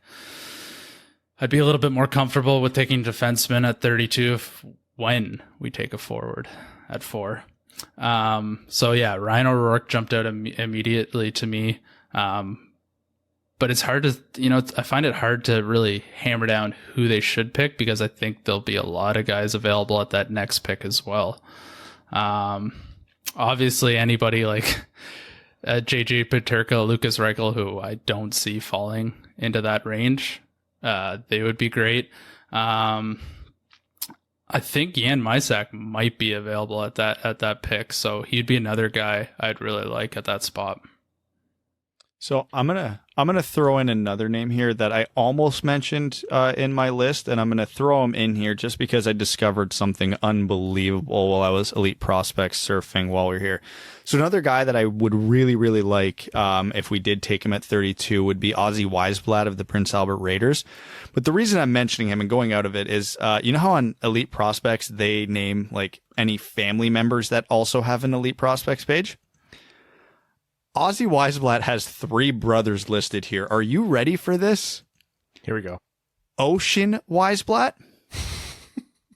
Orca Weisblatt. That's incredible. Oasis Weisblatt with a Z. Where? Where's the Z? OASIZ Weisblatt. How is Ozzy the most normal name in that family? I guarantee you their parents' names are Peter and Karen. This is amazing. That's hysterical. Okay, so broader picks here. I think a guy, and let's first cover Nico Dawes. this might satisfy people who are clamoring to fill Detroit's needs in net. If they don't do Askarov, which I think, is a possibility, but not exactly likely, Nico Dawes in the second round is still a high amount of draft capital to spend, and he would immediately become Detroit's foremost candidate for their future in net. I don't know how you guys feel about the way this draft is shaking out. So as much as I like Nico Dawes, he is a double overager, so you do have to factor that in. There's a lot of goalies in the top 100 on a lot of rankings, like a lot. So I think you could get value if you don't take a goalie until the 4th or 5th round. So I've kind of come off the idea, the more I've dove into this, of taking a goalie in that range, even though I do have Dawes rated somewhere around 60 in my rankings. I don't know. I feel like they should wait. There's so many high ceiling forwards in the second round. I'd be perfectly comfortable, almost damn near prefer, the Red Wings take 4 forwards with their first 4 picks, the way this draft is likely going to shake out. But yeah, I'm on the board of taking a goalie. I just think that they can wait and get a good one. Theodor Niederbach is another guy who I think is a strong candidate to potentially be taken in the second round. I know he's been mocked a little bit lower by some people. He's not exactly been a high pick, and I've also seen him as high as the late first round. If Detroit did grab him at any point, plays out of Sweden, I think that's a guy who is a little bit of a risk, but if you're not spending like the 32nd overall pick on him, that's a guy who I look to potentially take in the late second or later rounds. You ever get like a gut feeling on a player? Just there's literally no reason behind it other than you look at a guy and go, you know what? I think this is a guy our team would like. Yeah. And I got a feeling I've got him ranked in a mid second round for me, but I can't shake the feeling Steve Yzerman's going to look at Luke Evangelista and go, yes. Really? Yeah. I don't, it's just a gut feeling, but I mean, he skyrocketed his play in terms of quality of play over the season. Like he's been a steady progression of improvement in just about every aspect of his game. He plays on a very deep team, so his offensive numbers might not be as big as they otherwise would be because he's not always getting the premium minutes. But he still finished with 61 points in 62 games in the OHL this year, 23 goals. And I mean, he's a jack of all trades. And this is in his rookie season in the OHL. He put up 2 assists in 27 games. Like, this guy's the definition of a late bloomer. And man, after the season he had, I think Detroit takes a long look at him, and he shoots right. Could potentially be third round pick there, late second if they want to reach on him. William Wallander, I've mocked him to Detroit before. I think that's another potential second round pick. Here's one that maybe is a little bit divided. Shakir Mukhamadullin. I'm not a huge Shakir fan. I don't think I'd riot if we took him with our third second round pick, but the dude has had a terrific start in the KHL this season. So if there's any recency bias playing in a second round pick's favor right now, it might be him. He's not a sexy pick. He's not. And no. I do not love him, but production speaks, especially in the KHL as a 18, 19-year-old defenseman.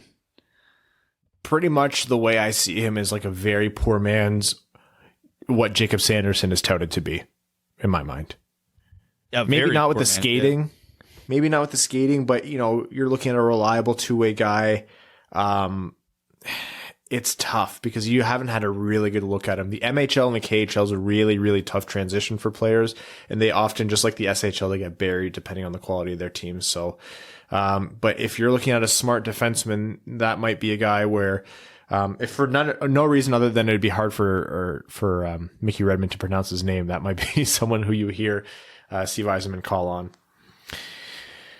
Okay, so like Evan mentioned, we have a tendency to kind of name everyone and their mother for the second round. So the overall philosophy for second round, I think if you want a goalie, I'm kind of on that train, but I'm not really trying to do that until the late second. But then all essence, what you're trying to do is grab the first round talents who fell.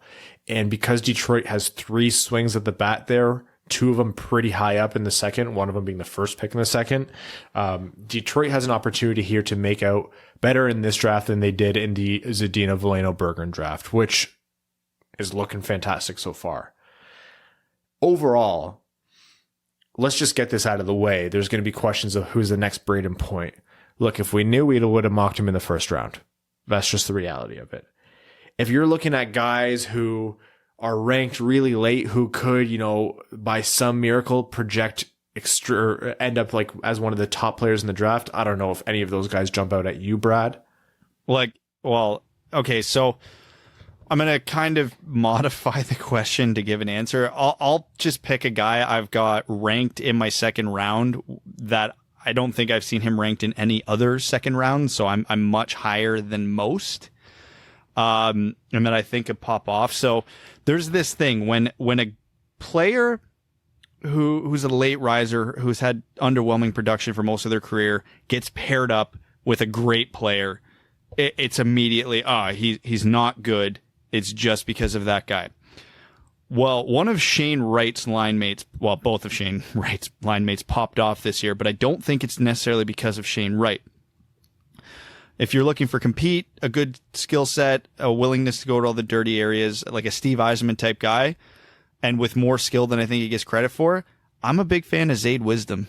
I really think that he's got the chance to be a Tyler Bertuzzi type. I really, really do see him in that role in the NHL one day. And I mean, I have him ranked late second round, so it's not like I'm shooting this guy up to pick 32, but I'm a big fan of the guy. And again, all the character you would ever want on top of a good skill set. So if I'm reaching for anybody, that'd be my guy. Tyler Tullio is a guy for me who I think doesn't necessarily answer the question that I put forward, but he's someone who's not like I'm looking at some rankings that I've compiled and aggregate, like he's going in the 3rd or 4th round out of Oshawa, and I think here's a guy who could be greater than his perceived sum of parts right now. Another one is the goaltender out of Liga, which is Joel Blomqvist. I think he's someone who you might look at. I know Nico Dawes gets a lot of attention, but like you said, Brad, there is more than one goaltender in that range, and Blomqvist might be the one to get some attention. So I don't know if I want to do this to you, but you reached, and I'm going to throw in air quotations there, reached for my 61st ranked prospect. Which was Tullio? Yeah. Oh, yeah. Yeah. Okay. Well, so I didn't even answer my own question very well. But hey, that's some affirmation. The more you talk it out, the more you're like, you take all 3 of these second round swings on players and you work on the goalie later. But again, the goalie situation does have to be answered at some point. Yes. I don't know. Evan, do you have any diamonds in the rough that you're looking for? Yeah, the one I've said before is still Brandon Coe. He plays on North Bay. Believe it or not, they're terrible. And he was almost a point per game player this year on that terrible team. I think with any sort of, if he was traded to an Ottawa, we might be talking about this guy in the early second.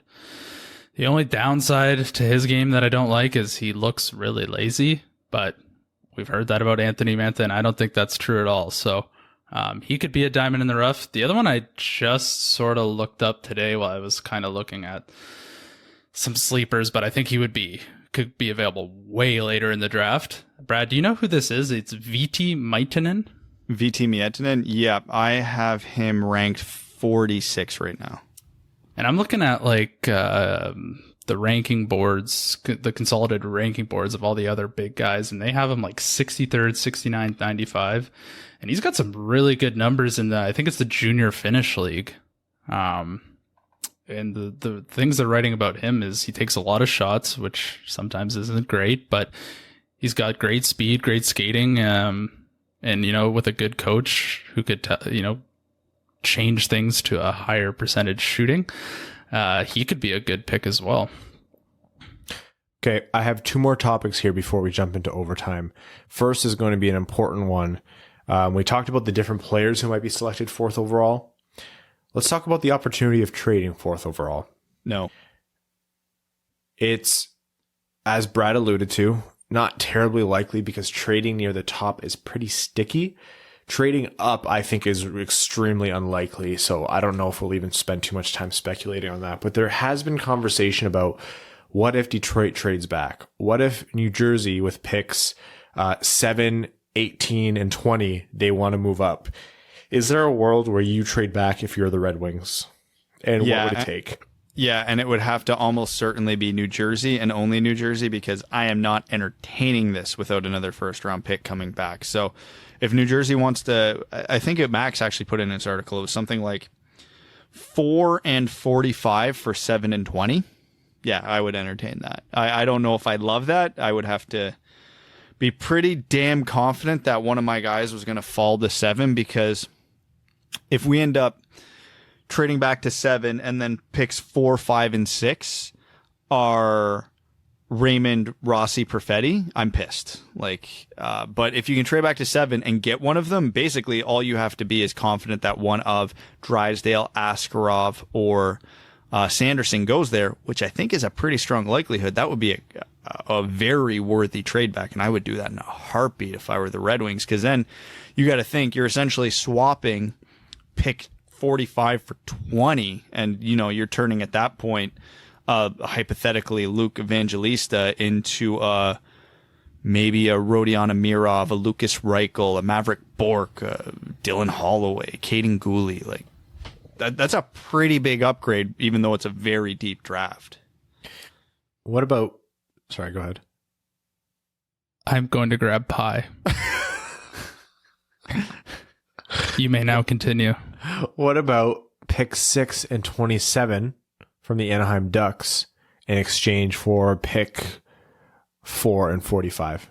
No, 27 and 45 are damn near too interchangeable for me, even to go back 2 spots, just because that level of control you get at 4, right? So I don't think it's unreasonable from a value standpoint, but again, at the same time, I think that your 27 to 45 is not a big gap. On my rankings, pick 4 to 6 is a bigger gap than 27 to 45, but it is what it is. And not that there's necessarily a huge gap between, let's say, Raymond and Rossi, but the minimal gap in high-end players is a lot bigger than a decent gap in middling players, if that makes sense. What if we switch 45 with 55 here? I would probably entertain that. Again, still don't love it, but I think I would do that. And just to recap here, the Red Wings have 1, 2, 3, 4, 5, 6, 7, 8, 9, 10 picks in this draft. They have picks 4 in the first round, picks 32, 45, and 55 in the second round. And then beyond that, in the third, they have 63, 65, and then they have picks 107, 125, and then 156 and 187. So I gotta pick up my lunch on Wednesday between pick 65 and 107. Essentially, yeah. That's what you just have to get Uber Eats, man. You think I'm paying for that delivery? Oh, they must charge an arm and a leg to get out to where you are, eh? Oh, yeah. If I order, what would I pay for a meal for myself? $10, $15, and I'm charging a $5 to $7 delivery on that? Kiss my ass. Oh, I thought it was gonna be more than that. Anyways, okay. So you're telling me you're comfortable paying $22 for a meal just for your goddamn self while you're sitting at home on your couch in your boxers? No, not. I rarely do it. I usually, especially now because the world's shut down, and I don't go to work. I usually I do takeout and I go pick it up. But yeah, like a normal goddamn person. Okay. Beyond that, the rest of the draft, I think what you can look for here is to see a little bit of positional filling later on. So Yzerman for the first couple rounds, maybe even first 3 rounds, I think what you're going to see is him taking the best players available. And then he mentioned this a little bit in his press availability. If the Red Wings really need something at lefty and they do not have anything from this draft class, he'll probably start taking some swings for that position or goaltending or that kind of thing. I can almost guarantee that they'll take a goaltender of some sort, right? I'd be shocked if they didn't, with how uncertain their goaltending pipeline is and how, I don't want to say strong, but just the sheer volume of decent goaltenders available in this draft. Yeah. I don't know. I'm not trying to, I don't think there's any broad strokes to be painted here for the Red Wings overall draft. I think what pretty much the story of the day is going to be maximize talent, maximize skill and value for the first 4 to 6 picks. And then beyond that is when you can start thinking about, okay, the pipeline's lacking in this area. Another prediction I think is that they make at least one trade. Whether it involves players or only picks, I think they're going to make at least one trade on draft day. It might be Yzerman moving up and leveraging his later picks to do so, but that's something that I kind of have a gut feeling on. Stevie saying he wants more picks. I think if he trades picks, it's going to be a trade back, whether that's in the first round, second round, third round. I think that's going to be the ultimate play here. He's going to trade back at pick 65 and absolutely ruin my lunch. That's my prediction. I'll have to message you. You just get on a call with me while you're running out to get your lunch. Okay. No, Okay. then I'm going to have to pay $22 goddamn for a shitty burger. That's what's going to happen. Well, don't order a shitty burger, man. Maybe let's just make Evan drop us off food because is he going to be at work anyways? Okay. Yeah. Any other storylines for the NHL draft before we jump into overtime here? I think we've been pretty set on our rankings and how we think things are going to go for a while because of everything we've heard. I think it's going to get turned on its ass. I don't think it's going to go anywhere near the way we think it's going to go because of just how volatile scouting has been with the shutdown, tournaments getting canceled, over scouting due to how friggin' long it's been, teams getting skittish on players they didn't get a chance to have a proper interview with. We have a pretty good feel for how to rank the top 30. I don't think the draft's going to follow that all that close. Yeah. And I'm not saying like, oh my God, this guy I never heard of just went 21st overall. But like a lot of the guys we have ranked 30 to 50 are probably going to go like 15 to 30.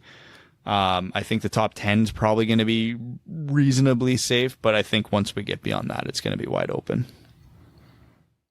Okay, so that was our... Oh my God. You guys have to watch YouTube just for Evan dancing into the room at this point. I want someone to love me like Evan loves that pumpkin pie. This is my second piece. Did you eat the first one standing up? Yeah. If you do take your mic off mute in the next 10 minutes, I'm going to drive over to your house after this podcast to steal the rest of your pie. I have 2 pies. Well, 1.5 now. So I'm coming over and stealing 1.5 pies if I hear you take one goddamn bite of that thing. Okay, so that was our 2020 Evan, for the love of God, man, I'm going to kill you. I know, and I love that. That was our 2020 NHL draft preview. Just as a reminder, guys, what we're going to be doing is live streaming for the first round of the draft that is going to start on Tuesday night. Our coverage will start 6 p.m. Eastern. The draft will start around 7 Eastern. There's going to be a lot of fanfare and stuff included.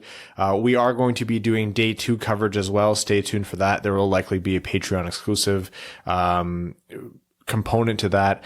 In addition to all of this, what we're going to be doing is releasing a rankings Patreon exclusive episode before the draft, not too far away from this episode dropping. So that's a little thank you to our patrons for staying supportive through all of this, everything that's happened. And then, of course, on Wednesday night will come our big bang NHL draft recap episode. So that is what we have to look forward to. It's going to be probably the most exciting the next 3 days are going to be the most exciting 3 days for the Red Wings in a long, long time. And for us. So that's what we have. We appreciate you guys sticking in. That's our official draft preview. And without further ado, let's get into overtime. And we are going to start with our favorite people in the world, our Patreon supporters. Guys, thank you so much for everything you've done and continue to do for us. Our expanded draft coverage this year is only possible because of you. So genuinely means so much, all of your support. And for all of you new patrons who've joined recently, thank you, thank you, thank you.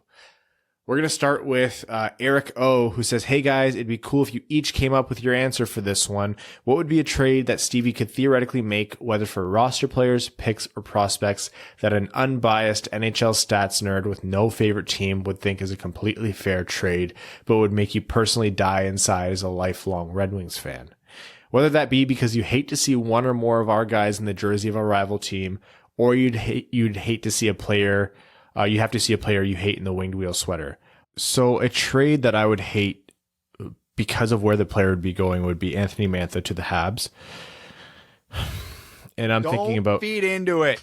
Don't. Yeah, well, I'm thinking Mantha to the Habs for... What would be a fair trade? Suzuki and a second? Would you do that if you're the Red Wings? I think Montreal fans would say out and out no to Mantha for Suzuki because they are so high on Suzuki. Really? Yeah. I think so. I think they legitimately would. I mean, I think they'd be crazy at this point, but it's not unrealistic. I think you'd be better off, or you'd have more success saying Mantha for Max Domi. Romanov and a second or a player. Like, I don't see a realistic trade with Montreal for Mantha just because I don't like the assets they have to offer us. But yeah, that would kill me to see him in Montreal. Do you have any, Brad? Yeah, it's not necessarily because I hate the team. It's just because the team's generally so irrelevant that we'd actually forget he'd exist, and that would make me sad.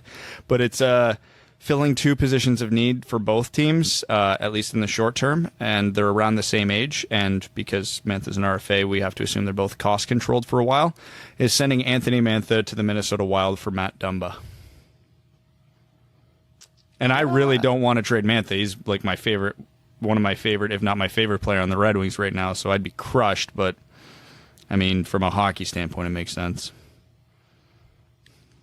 I don't know, Evan, if you have any floating around in your head or if it's just pumpkin pie up there right now. Well, the pumpkin pie is now in my stomach. Okay. Maybe a Patreon exclusive, it'll be in my head.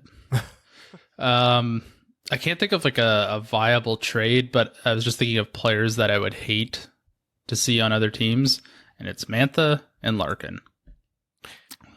So any Larkin trade for anything would pretty much suck, but yeah, anybody can be traded.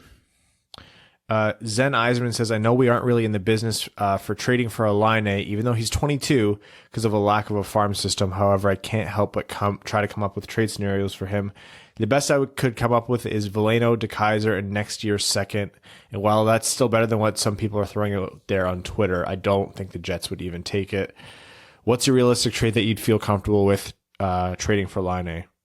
So that wouldn't even come close to getting it done. So Winnipeg's need for a center, I think, means Veleno almost has to be included, but he's nowhere near enough to get it done. So we're probably looking at, man, I don't even know. It would have to be a pretty damn big offer.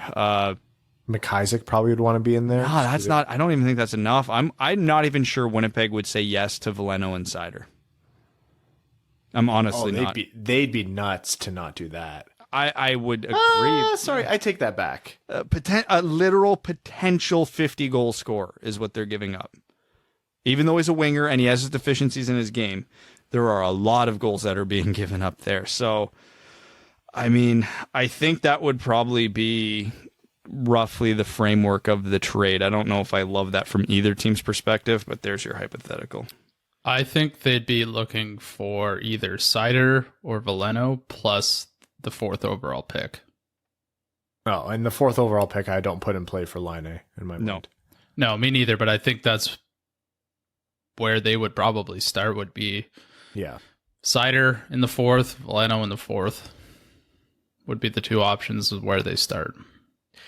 Jeff Lehman says, something that's been bothering me, if our window won't even start for 45 years, what incentive does Larkin and Mantha have to stay here? For that matter, what incentive do we have to keep them?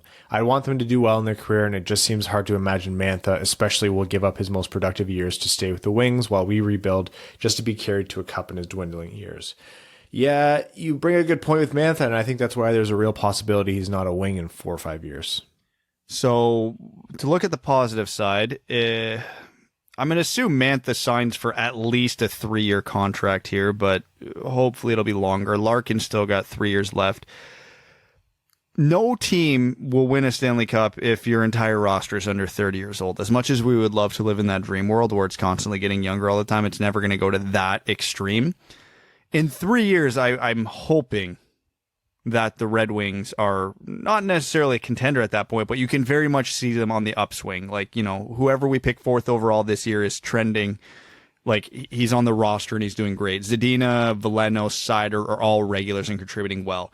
We only need a handful of our second-round picks, maybe one guy from this year, Master Simone, Berggren, and I don't know, Johansson are contributing. Even if everybody else flamed out, now you're looking at a really, really good young core. So if Lance and Larkin are looking at this going, man, if we stick around like for 4 or 5 more years, we might actually get a cup out of this, right? And even though they'll be on the declining part of their career at that point, they'll still be really, really good players. It would just be up to Yzerman then to not negotiate contracts with them that are absolutely crippling. But I think they'll have plenty of reason to stick around if we're talking 3 to 5 years from now. If everything goes right and the Red Wings draft at least half decent. And they're not blind to the players that get picked or drafted by Detroit. Like, they'll see these kids at training camps and see how incredible they're going to be. And that gets players excited, and they can say, okay, in like 3 years, these guys are going to be unreal, and we're going to have an unreal team. So if they like the situation enough and the Red Wings draft well, that could help them stick around. C-Nods says, hey guys, it's your friend, the Alaska Bear Country GM in NHL 20. Just came off the expansion draft, struggling a bit, but the second draft I ended up with the top 2 picks. Which draft would you want the top 2 picks in? It can't be this year. Shane Wright's draft, because that could be Shane Wright and Matthew Savoy. Or what's that, Matvey Michkov? No, he's the year after that 15-year-old who's tearing up the MHL. But still, yeah, I'd go this Shane Wright draft for now. How do you guys feel about trading with a cash-strapped Arizona for Hinostroza? He's an RFA, and Arizona really don't have a ton of money to qualify him. He could help the middle 6, and they need cheap players, and our RFAs are cheaper apart from Burton Mantha.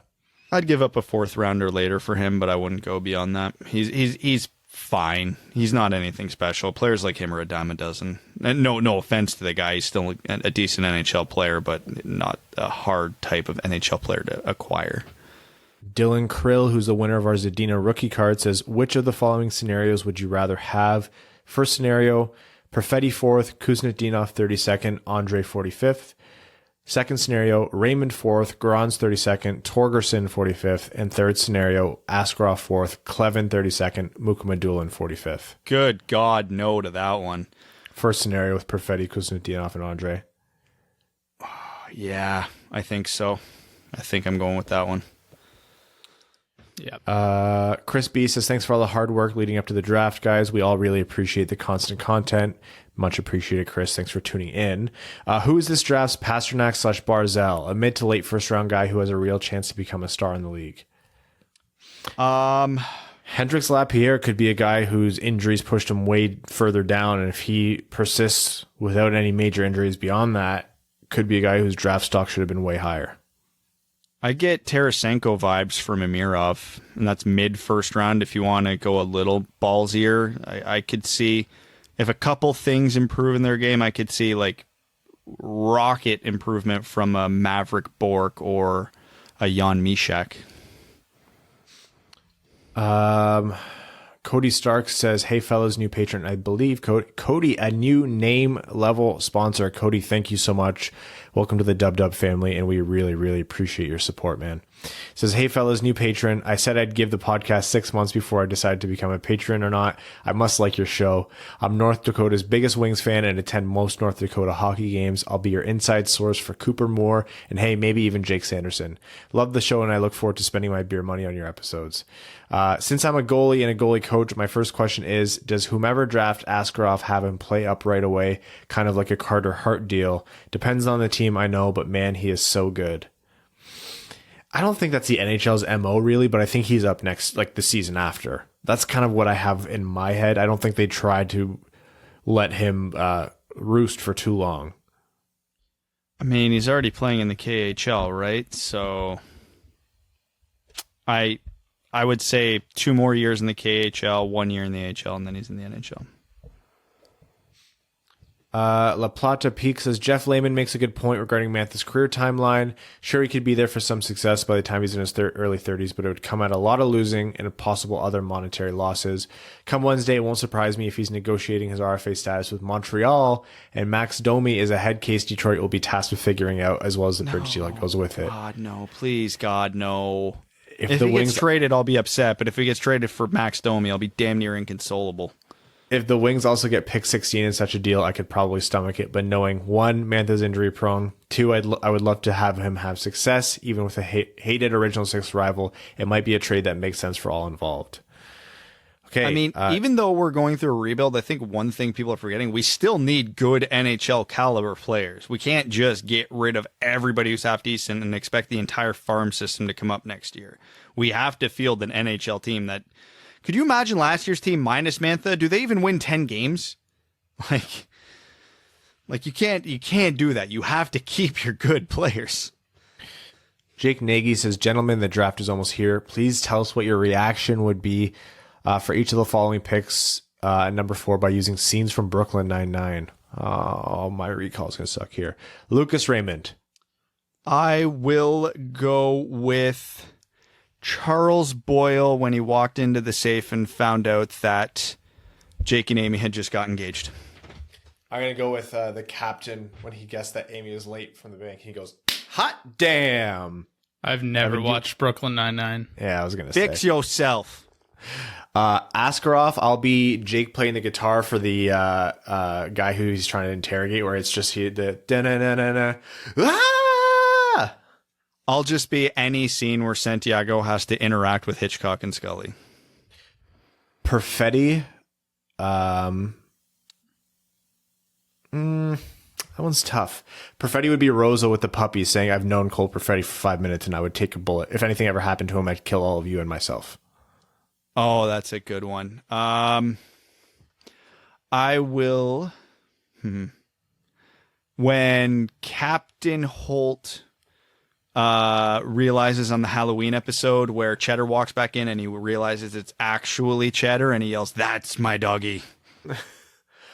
Sanderson would just be cool. Yeah, I don't think there's another answer for that. That's the right one. Drysdale. Standard Raymond Holt face. And Quinn or some other big reach.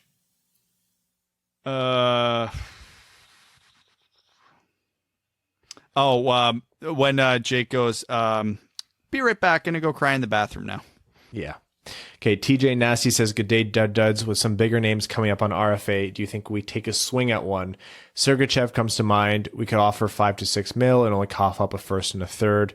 I'd rather take a Raymond or Rossi this year than throw the offer sheet at Tampa Bay before free agency. They have a few players that they probably want to keep. Hedman is their number 1 for the next 6 at least, and McDonough is a spoil on a second pairing.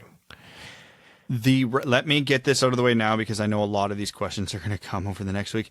The Detroit Red Wings should offer sheet exactly nobody if it includes a first round pick, because that damn well that there's a very reasonable chance that could be first overall. One player does not improve this team out of a lottery pick next year, no matter who that player is. It could be Connor McDavid. There's still a lottery team next year. Evan is looking at WAP while recording a podcast, says, so did Stamkos officially get his name on the cup? Yeah, he'll definitely get his name on the cup. He played in the finals game and he scored a goal. So. I think he played enough I think he played 41 regular season games too, so I think he should be good. Like and teams can also make the case as well. The NHL, I don't think would turn down that case even if he didn't qualify. Rumor has it that Detroit is interested in Andy Green. He'd be okay, I guess. And no Jacob Markstrom, so that's good. If you could have a former player who's never played goalie be your goaltender for a season, who would you choose? Eriksson for his bigness, Bob Probert for the chaos, or someone else? Bob Probert, there'd never be a rebound goal. Dustin Byfuglien. He's huge. Evan just turned around like Byfuglien was behind him. I know. I was like, there's a ghost in my house. The doorknob just moved. It's especially eerie because Evan's face is freezing a lot on our screen. So I'm like, Evan might actually be dead. The Caminator says, let's face it, Osgood deserves to be in the Hall of Fame. With all the retirements and players leaving, who is the next player to follow in his footsteps to become an analyst for Fox Sports Detroit? I don't know. I would almost want to say Eriksson, but I think he'll probably go back to Sweden. He doesn't have a big enough personality for it. Nicholas Drew Miller? Cromwell? Sorry, what did you say? Drew Miller? Drew Miller just went into insurance. Okay, that's a no. I said Cronwell, maybe. I don't know. Yeah, Cronwell will be all right. I don't think there is like I think like Drew Miller was like the last of them. Maybe Abdelkader when he's done. I'm not sure what he's into. How weird would it be if it was Henrik Zetterberg? Oh, man. I would love it. Third man in says, last episode, Evan pled the fifth on whether he was drinking vodka or water. Are Canadians allowed to plead the fifth? Pretty sure we're not. What are the chances Lundqvist gets his Ray Bourque moment, plays for Colorado for 2 years, wins a cup, and has his jersey nonsensically retired? Not zero. Yeah, I don't think it gets retired, but... It gets retired by Colorado. Yeah, that's what happened with Ray Bourque. Yeah. Okay, I am going to scroll back to my spot. Garrett TV says, Namaste Hockey Yogis. He says, what feasible draft pick at fourth would leave you the most disappointed? Bonus question, as I stand here deeply squatted into my Warrior 2, I can't help but wonder which current member of the Red Wings organization do you think is the best at yoga? 6 on the ice, and be sure to exhale as you reach for the sky, and Chaturanga Tadasana. Let's go Red Wings. Namaste. I mean, the obvious answer here is the goaltender, Jonathan Bernier, because he has to be the most flexible. So he definitely can do a reverse wheel. I feel like some of the older guys might be into yoga as they try to keep up with the young guys. Sam Gagner is just an all-around good person. I would not be surprised if he does yoga to stay limber. Most disappointed feasible pick.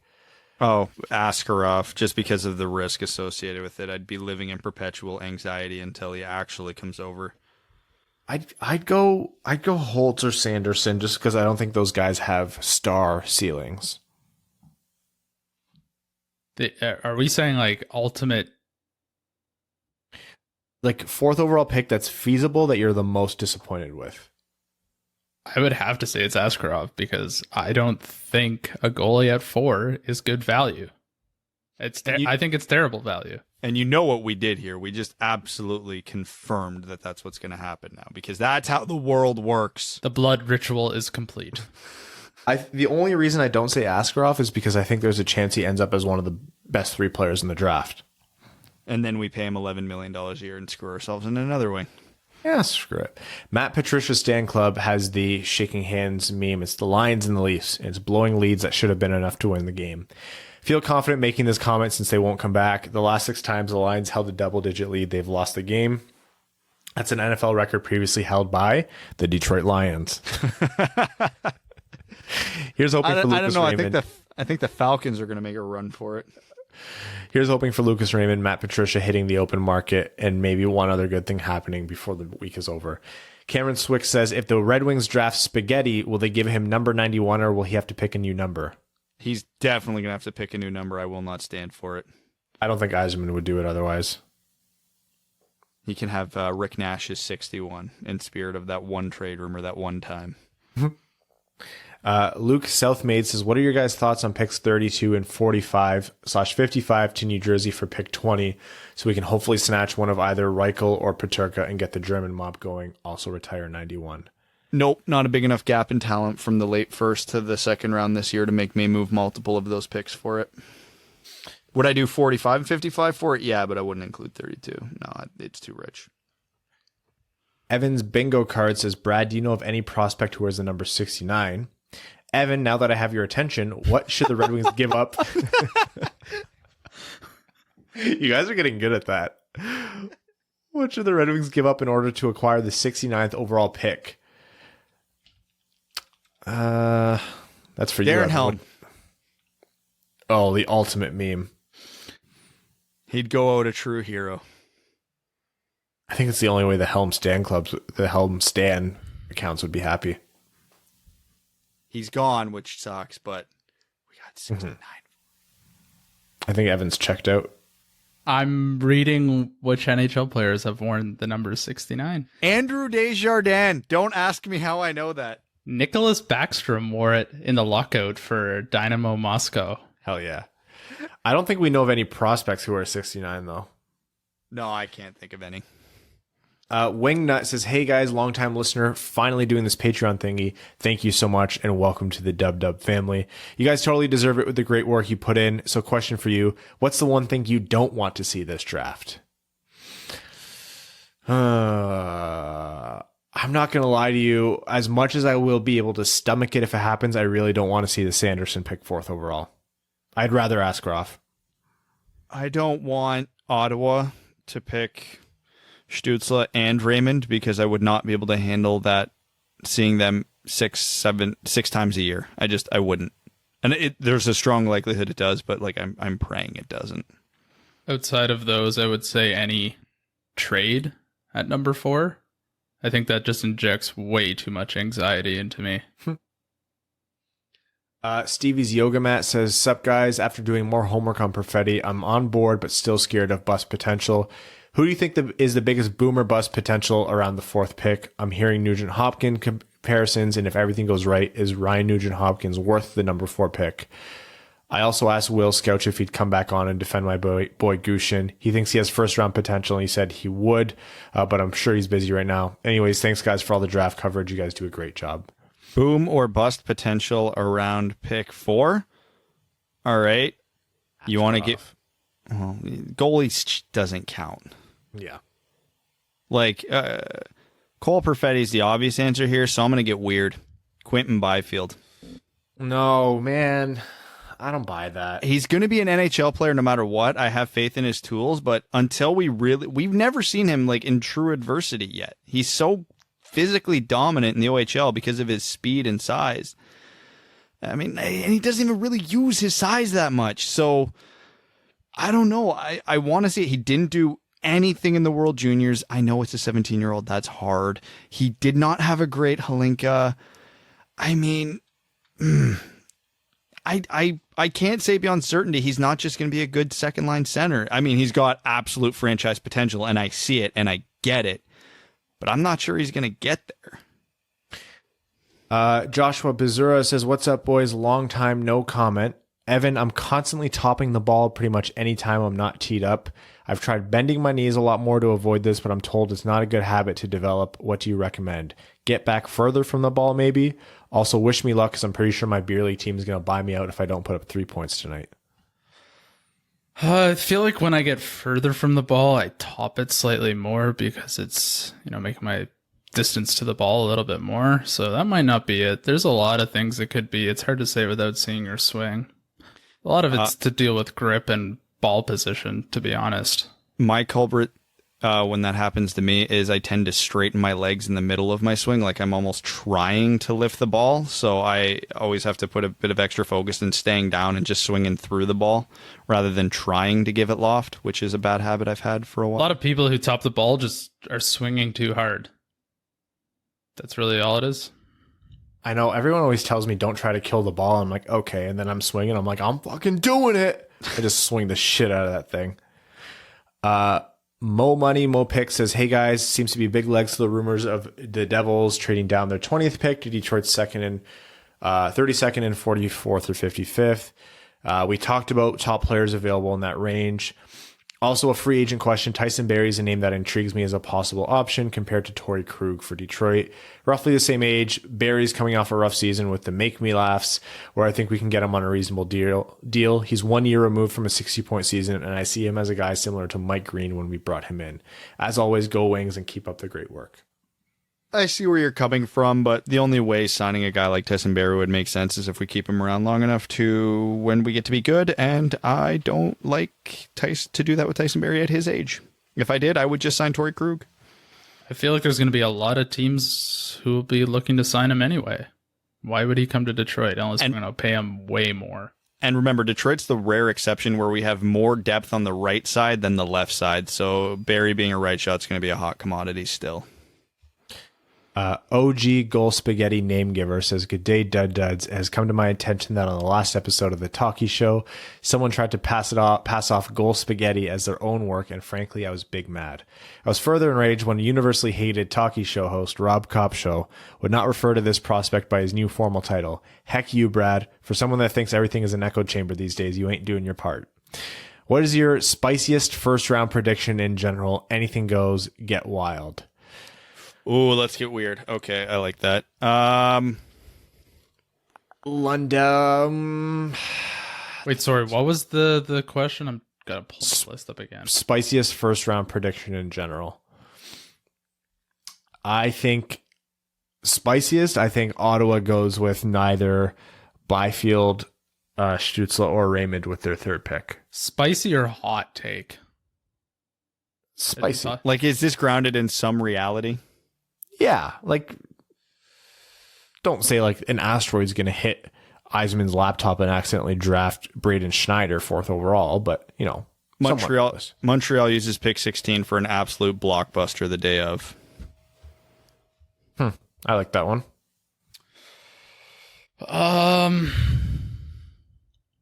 Anton Lundell goes in the top 5.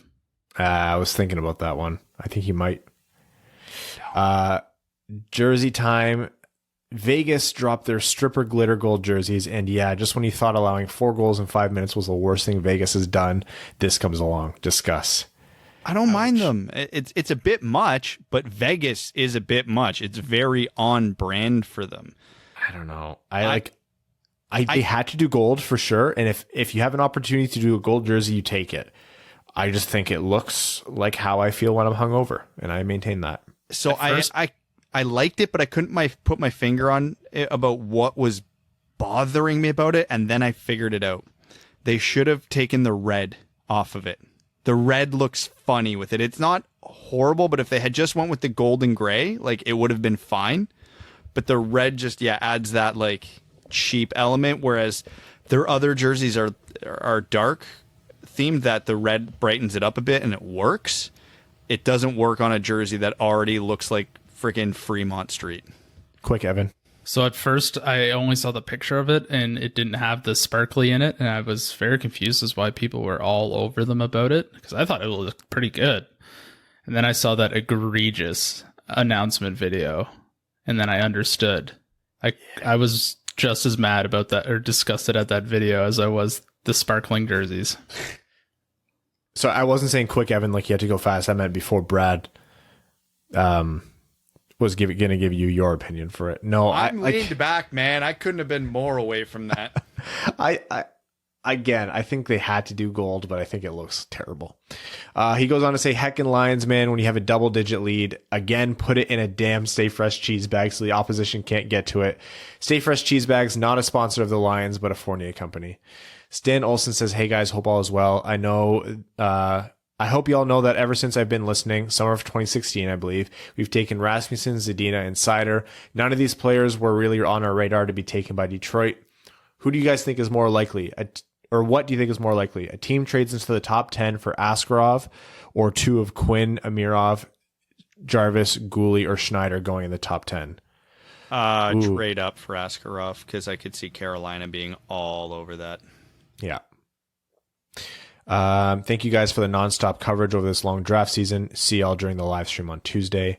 Yan Michael Larkin says, hey, fellow hockey masochists, aka Red Wings fans, aliens have invaded and challenged the Looney Tunes to a hockey game for the fate of the planet, Space Jam style.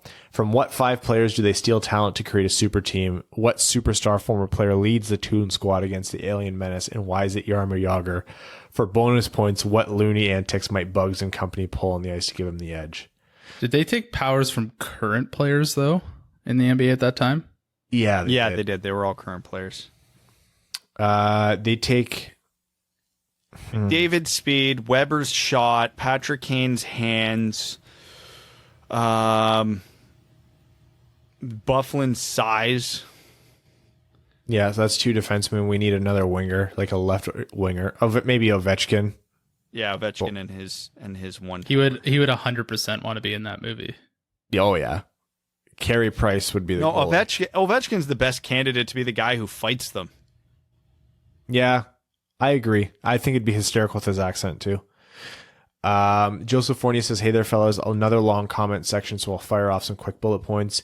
Takes about 3 hours to get to Nassau from Manhattan, and barely anyone came to Barclays to see them there. Isles are not a New York City team. Might as well be Alaska for all Henrik Lundqvist cares.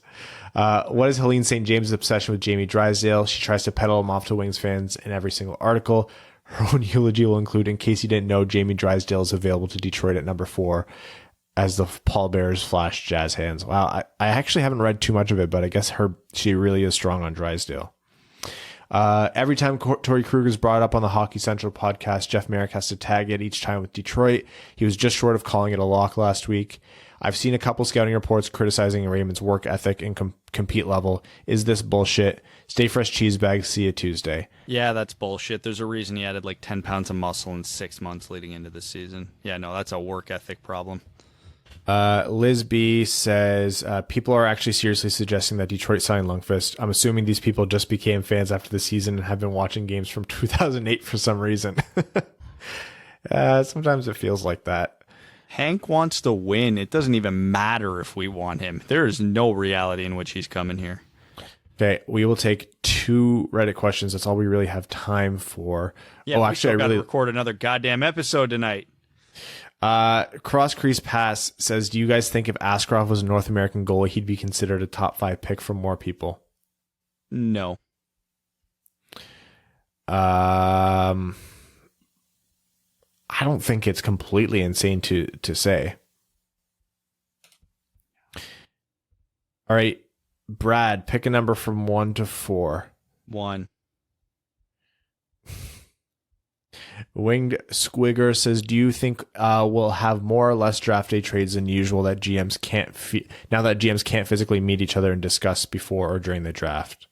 So I'm going to say less than what the public thinks, because it's always less than what the public thinks, but I'm going to say more than previous years. Okay. Evan, more or less? I think it'll be less as well. I think with the delays, they're probably just going to say, we'll take best player available and not try to get cheeky. That concludes our 2020 NHL Draft Preview, our 2020 NHL Draft pre-draft coverage. Like we said before, live stream Tuesday, Patreon exclusive episode dropping it beforehand, which is rankings as well. It's probably out by the time you're listening to this. Thank you all for tuning in. Our name level Patreon sponsors, Arjun Shanker, Terry, Cody Stark, brand new name level sponsor, welcome. Greach, Jeremiah Dobo, Jake Kiefer. Evan is looking at WAP while recording podcasts. Andrew Bohan, Scott Martin, Jacob Turner, Matt McKay, Craig Kibble, Brandon M., Matthew M. Rice, Luke Johnson, Kalen Wood, Hassam Al-Qassem, Charlie Elkins, Hana Lee, another former junior goalie turned golfer, Trevor Bevavar, Evans Bingo Card, Ashley Van Konik, Connor Leighton, Matthew Keeler, Simon Anderson, Antonio Gracias, John Evans, and Quaz, as well as Stan Olson. Thank you all. We will see you on Tuesday. Thanks for tuning in to the Winged Wheel Podcast. Be sure to check out wingedwheelpodcast.com, where you can subscribe to the show on iTunes, Spotify, or wherever you get your podcasts. You'll also find links to other ways to support the show, such as Patreon, official podcast apparel, and more. And don't forget to follow the show on Twitter at Winged Wheel Pod. And of course, the hosts at Brad Crisco, at Ryan Hanna WWP, and at Hockey Town Evan.